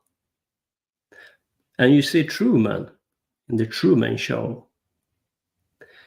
He's in a programmed reality. He's in a program, and he's controlled from the moon room by a man who have created his narrative. Poor Truman doesn't know that he is owned, that he is trapped. It's a game show. He has become the joke, the fool. But suddenly something falls from the skies. And on that lamp is a Sirius. You wonder what happened here. Where did it come from? What's going on? It doesn't reflect too much on it, but it still have a clue. Something is strange here. And he doesn't understand. He controlled from the moon room by a man who has scripted the narrative.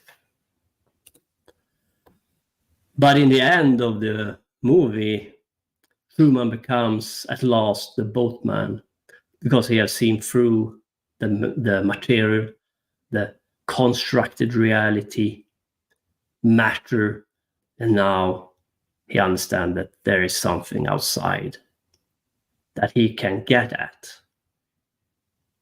With the risk of his own life, he enters the boat and becomes the boatman. And he survives his journey through the desert of Set, through the waters, through Mem, through the gold room, and he reached his destiny. From this perspective, you see two towers being hit by two planes. It is 9/11. And the number 9, if you count it from 1 to 9, you got the number 45. And if you count 11, 1 to 11, you got the number 66. And 45 plus 66 is 111, or 111, and that's the number of the sun, Tiferet. Phagirion, the black sun, and the gold room. It's a sacrifice going on planet Earth. There is a hanged man falling from one of the towers. And if you put up the Major Arcana 1 to 21 in 3 rows, 1, 2, 3, and you change row, 4, 5, 6, change row, 7, 8, 9, change row, 10, 11, 12. You have 10, 11, 12 becoming 33, and the last of that row is the hanged man. 33 is the number attributed to Sirius. And of course, they had a dog named Sirius, who was the hero and tried to save as many people as possible on this dire day, where the hanged man fell from the tower.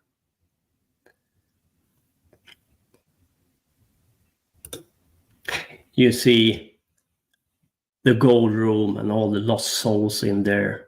People have been sacrificed in wars, in meaningless slaughters, false rites of passage, wrong fate. You don't want to become one of those. One of those. Bush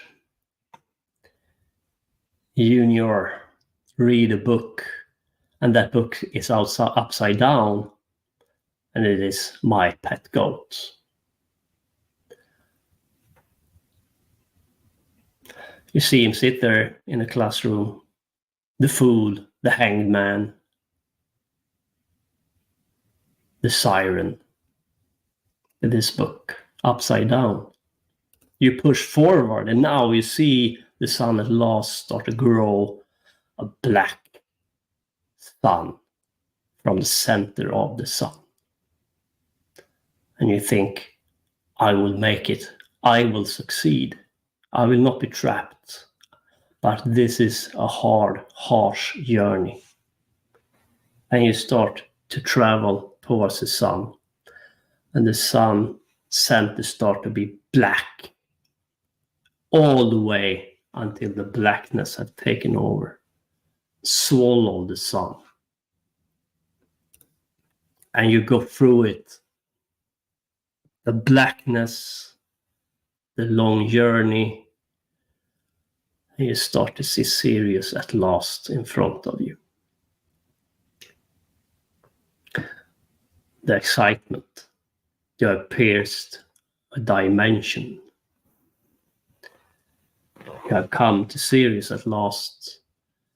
And you feel some spirits try to connect with you, to communicate with you. And finally, they do connect. Because you have done all the work you need. You have the chakra system turned on, all the body fluids, your frequencies, everything is there. So you have a clear communication with these spirits we call ones. And you see this man with a fish suit come against you. And if you think the ones look a little bit similar to an evil Swede, then you're not entirely wrong. But here is the message. They've taken over this technology of yours. It was never meant to be this way. Now they've aimed that technology against you in order to control you, to keep you down. Technology can be a very dangerous tool if it is used in a very different manner. than it was made for. And you have to take it back and remember that you don't need that technology, but there are others on your planet that need it. Your temple is your technology. Your temple is your gold, your way to get in contact with us. Remember that what you can't imagine cannot exist. Therefore, if you can't imagine us, if you can't imagine that this is a possibility, then we do not exist. But with method, you will realize and you will wake up stimulate your imagination. And in the end, you will come back to us. And this elite don't want that. Because we were your teachers of old. Now go back and spread this wisdom. Make this word, make it spread into matter. Now you have gone into the metaphysical, take something with you, and if you spread it, you have made it flesh. Now you start to travel back.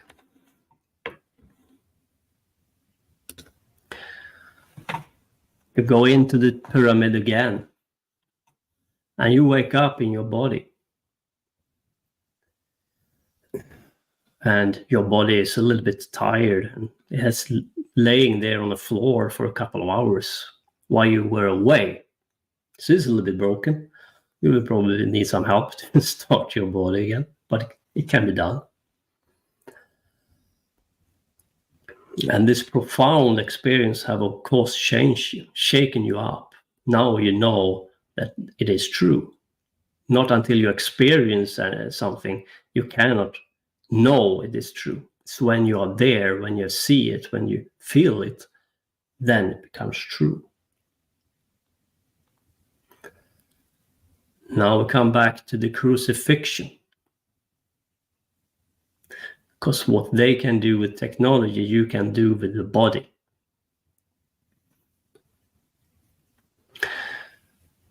So let's go to the crucifixion of Jesus, the left-hand path.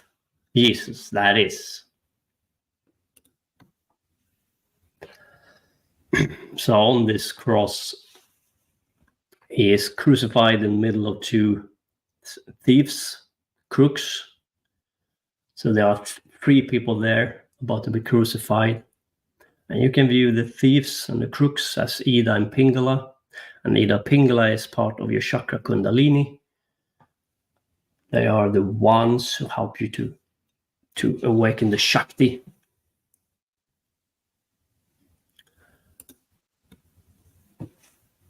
And Jesus says, Father, forgive them, for they do not know what they are doing. And that is a true statement, according to me and a lot of teachings, because you cannot be responsible for your action if you haven't crossed into the metaphysical and found your holy guardian angel, the real you. Until then, you ain't free.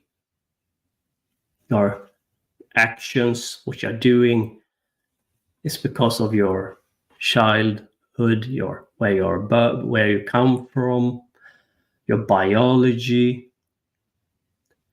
all the programming from school, society, family. But when you have overcome your body, when you've gone into the metaphysical, when you find your holy guardian angel, when you find your diamond, now you can have free will. And when you have free will, you can be responsible for what you're doing.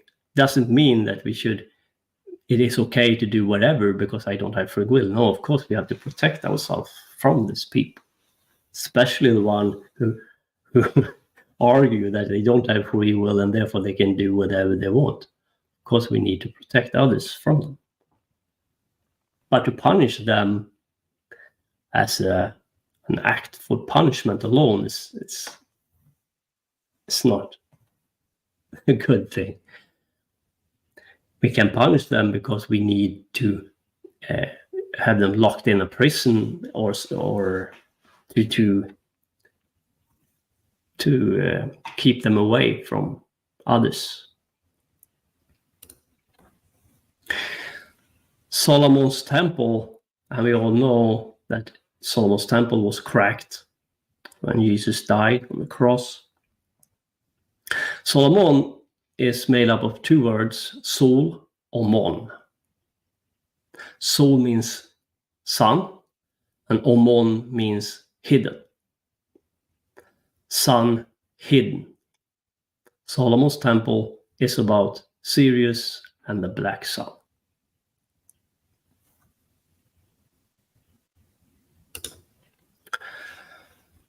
This Jesus is the stone that you, the builders, have rejected, and now he has become the cornerstone, meaning he doesn't need any temple, any technology. He can do what they can only with his body, with the body alone. He needs himself. He needs method. And I want to remind you what Belial stated. This current pyramid of power, currently under construction, keeps all under the watchful eye of Yud Hey Vav Hey, so that creative power and potential can be directed according to agenda of enslavement brought forth by the archons claiming to be the one God. And this temple who Jesus cracks is, of course, a new Solomon. It's the second temple, not the first one.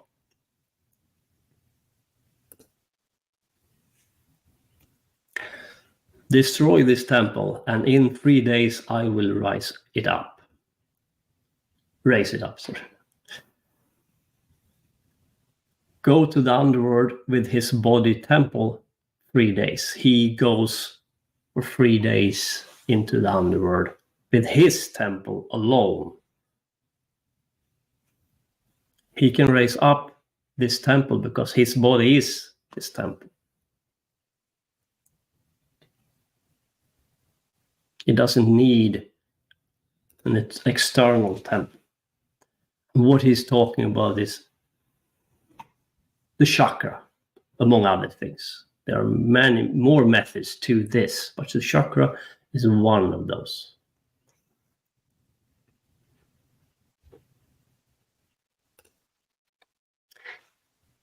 And he wants to become a magical mirror. Now, why this crucifixion? Is that part of a method? Then maybe I skipped this method, right? No, the reason why they've chosen this crucifixion as a symbol for this is many reasons. As I said before, cross, if you unfold the cross, you get the cube.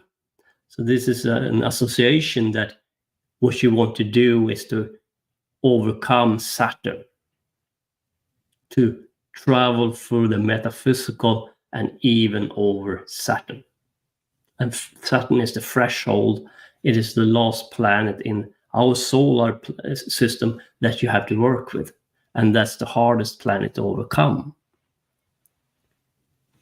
Therefore, you have to open up the cube, unfold the cross, and leave your body in order to overcome it. You have to go into the metaphysical, to the universe B. He was nailed with 3 nails. And 3 nails is vav, vav, vav, or 666. Another reference to the black sun. 666 is the black sun. Therefore, Jesus is crucified in matter, but the method is about the black sun. You want to go from universe A to universe B and become a magical mirror. At the same time, he is nailed in matter. What does it mean? He wants to bring in change into matter from the metaphysical. The word made flesh.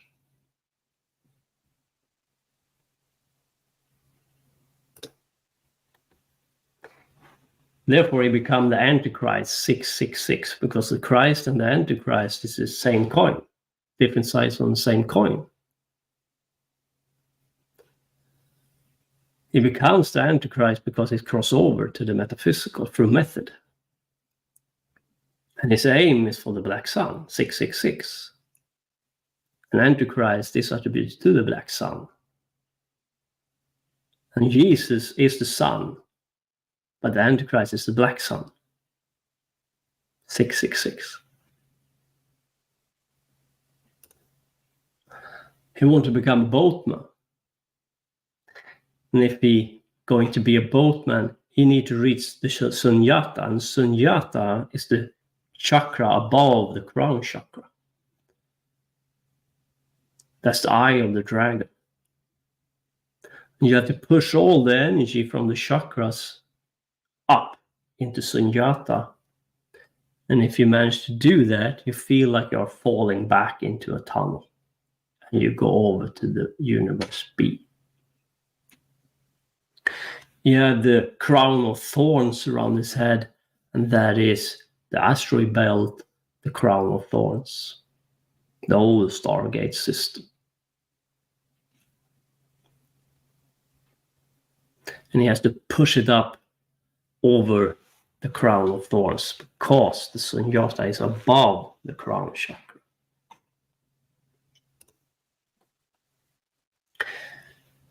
So he has to go to the moon.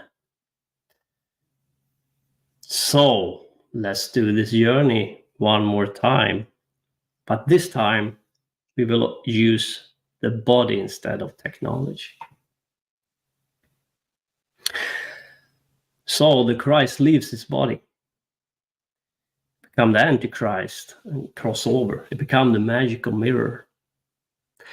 You go into universe B. His soul, his light, leave his body and start soul travel towards the moon. You see the cross disappear behind him, below him. He jumps forward. He doesn't walk forward. It's like a teleportation thing. He jumps through his soul, come closer to the moon, and the moon become bigger and bigger, like a silver disc in the sky. And he hear a voice tell him, don't go too close to the moon. There are soul traps there. He understands that, and he avoids the moon. And he can clearly see that there are buildings, artificial constructs on the moon. It's there. But he turned his face towards the earth. He see the moon room in the Shining Hotel. 237. You see a place on the moon who are 237,000 square meters in diameter. And there are constructs there. And it's called Sinus Iridium, or the Bay of the Rainbows.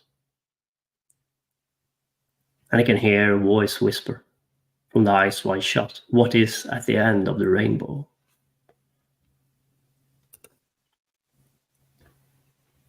He turned his face against Saturn, and he started to travel towards Saturn. And he hears a voice tell him, it's Azazel, don't go too close to Saturn. You can be trapped here. I am trapped in Mimas, and they can trap you as well. Turn your gaze towards the sun.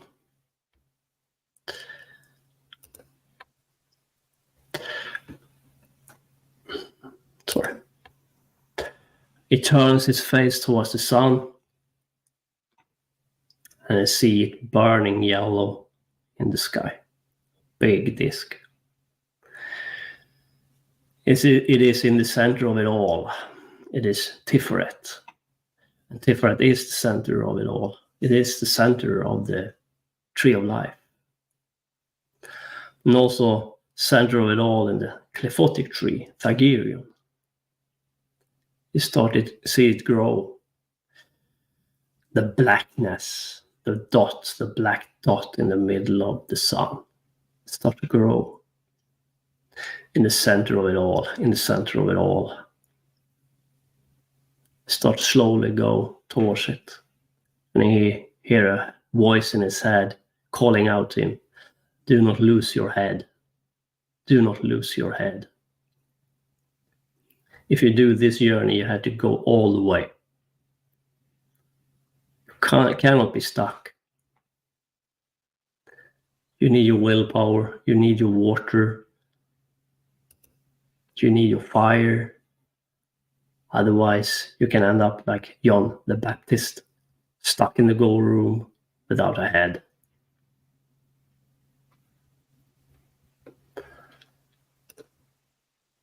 You see Jack,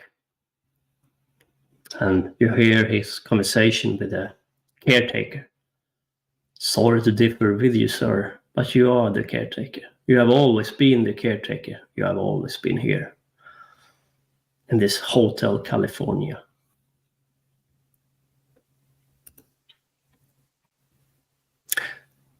In realms between worlds, men's souls remain trapped by false fates, rites or passions of paternal soul or cults of the lie are but dead ends, closed gateways from destructed half-rights stolen from ancient cultures.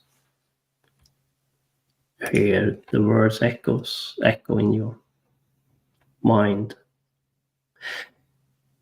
Jesus raised the dead to release the dead and to gain knowledge from them. A left-hand path method, exactly as Ishtar did when she went down to Abzu. And now he can raise the dead because he's very close to the gold room.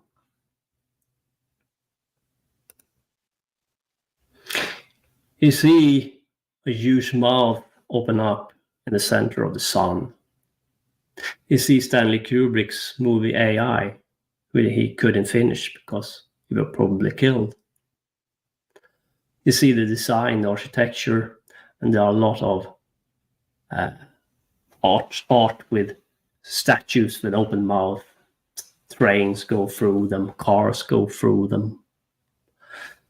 That's an attribute to Belphegor. And Belphegor is a demon lord of Thagirion. This is a lot about sexual energy. And you have to overcome it, or you will be swallowed. Not in a good way. But you will end up in a sexual debauchery. And you see how our society have become a place of sexual debauchery. Technology is about sex, androids, architecture. We have lost our way. Jesus tried to travel forward, and he knows he has to go through Thagirion in order to reach the black sun on the other side. He managed to do so and leave the sexual energy behind him, and he enters the underworld. For 3 days he is there and battles these energies, feelings, shadows, traumas, memories.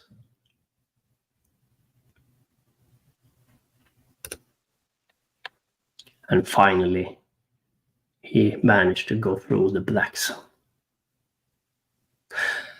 He ended up on the other side through this portal. And finally, he had become the black star in the center of it all. And you are the black star in the center of it all. Or you can become the black star in the center of it all. Because that's about method. That's about purpose and willpower.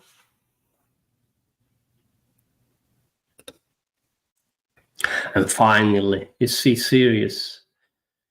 And this time around, you see Dagon. And Dagon is a water god. He rises up out from the water. He greets you and tells you, welcome to my star Sirius. Great traveler in soul only. Here is my message for you. Take it back to Earth and make it flesh. You have all you need in your body. They hold you back because they know what you can become. You can take it all back when you realize that what I'm telling you now is the truth. Your body is your temple. You can turn from lead into gold, turn on your DNA that they have taken away from you. Then you are free. They cannot do anything about you. Because they need technology. You don't. You need the right focus. You need to imagine what's possible, and then you have to make it happen. Many of humanity can do this. Maybe not all. Some have lost their way. So some people have swallowed the lie that they don't have a soul. And if you believe that you don't have a soul, you don't have it. And without it, you cannot come here. Now, take this message with you. And the thing that people don't want to hear at all and don't want to recognize is this. And this is the most important part. You have to work, and you need a method, and you need to transform. And it's hard work. But you can do it. But forget about this alien stuff. No one will come and save you. And you know, as well as I, that you will not come to save them, but you can become an inspiration for them to do what you are doing right now. But they can turn you into the fool, to the flip-flop pieces, to the passive, to make people passive instead. Take this message with you and made it flesh. Jesus turns his gaze downwards and starts to travel his way down again, leaving Sirius and Dagon behind. And after a long journey, he enters his body, crucified body. But it is crucified because it's nailed, because he wants to make the word made flesh. And the word was made flesh, because otherwise I wouldn't say them here, tell you the words here. Spread into matter. And this is a form of a dead reckoning. And in the end of the New Testament, Jesus do a dead reckoning method. Because he showed himself for his disciples. And this is really a left-hand path method. So when you leave your body, you can turn back your soul or your light to make an impact in matter for your soul spirit for a short period of time before it goes away. So you have left your body, but you can still act in matter for a short period of time. Therefore, he goes to his disciples and tell them about this truth. Not the version in the New Testament, but this one instead. And the Word was made flesh.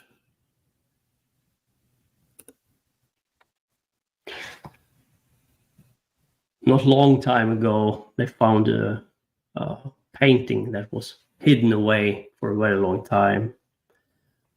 And that painting's name was Lucifer Unbound.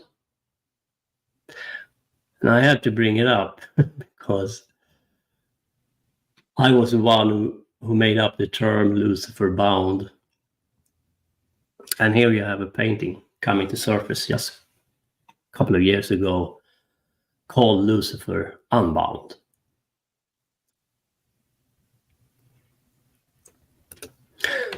And Lucifer, many people believe he's the light bearer. He's a light, but that's not true.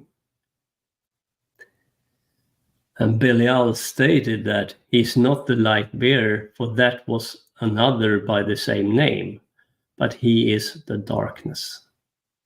He is the black sun. And in a way, there is connection between Jesus and Lucifer, but only if you understand and if you read behind the lines and find out which Jesus is what. But that's the reason why people keep on asking that question. There is something there. And it's about his journey on the cross and what his purpose was there for doing it.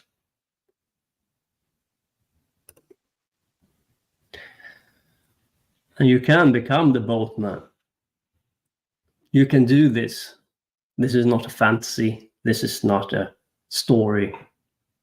This is not for fun. But this is very real. When you have understood it, your life will have a complete different meaning, or take a complete different meaning. It takes time to come to use method to come that far, but you take small step forward and you will draw back the curtains one by one. And you will realize that if I can do this and this was correct, what people told me, then I will try to do this as well and take the next step. And slowly but surely you will take steps towards the universe B, other dimensions, and you become a boatman.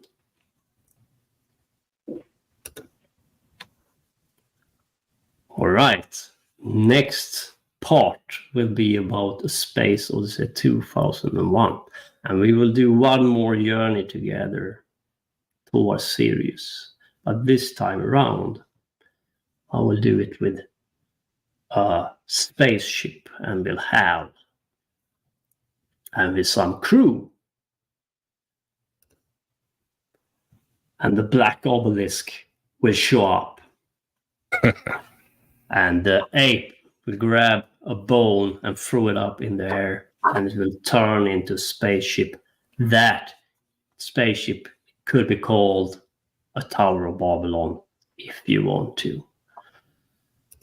And the aim, the signal from that black obelisk in the book was aimed towards Saturn, and more specific to one of the moons called the Aptus. That is the signal they are follow. But before they get there, they go to the moon and they discover that there are constructs on the moon. And there are a connection with the black obelisk and Dagon as well, and the great old ones and water.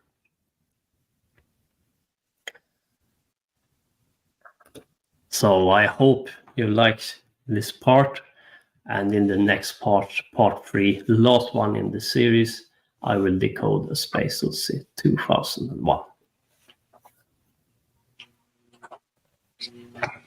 Thank you very much. That was amazing. Whew.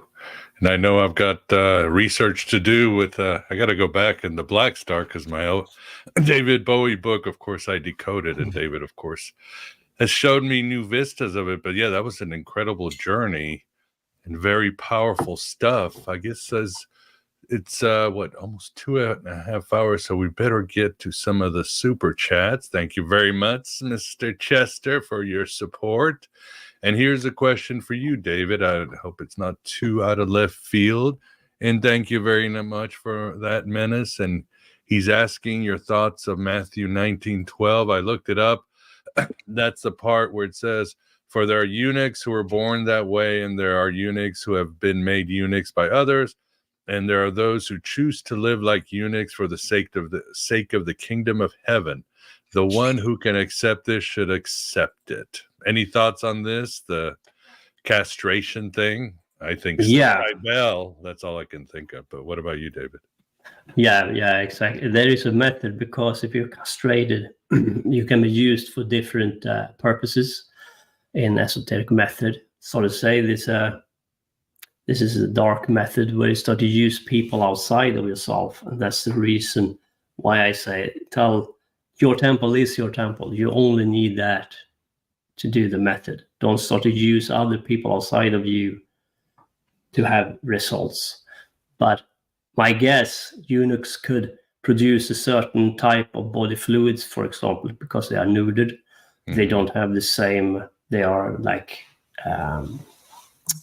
androgen, and therefore their temple works in a different way. I also talked about this castration of young boys, and I think they had a specific voice, and they could sing a tune if they were in shore, like in core, and a lot of people sing at the same time. They can struck a note, they can vibrate, and you can have results with the sound alone.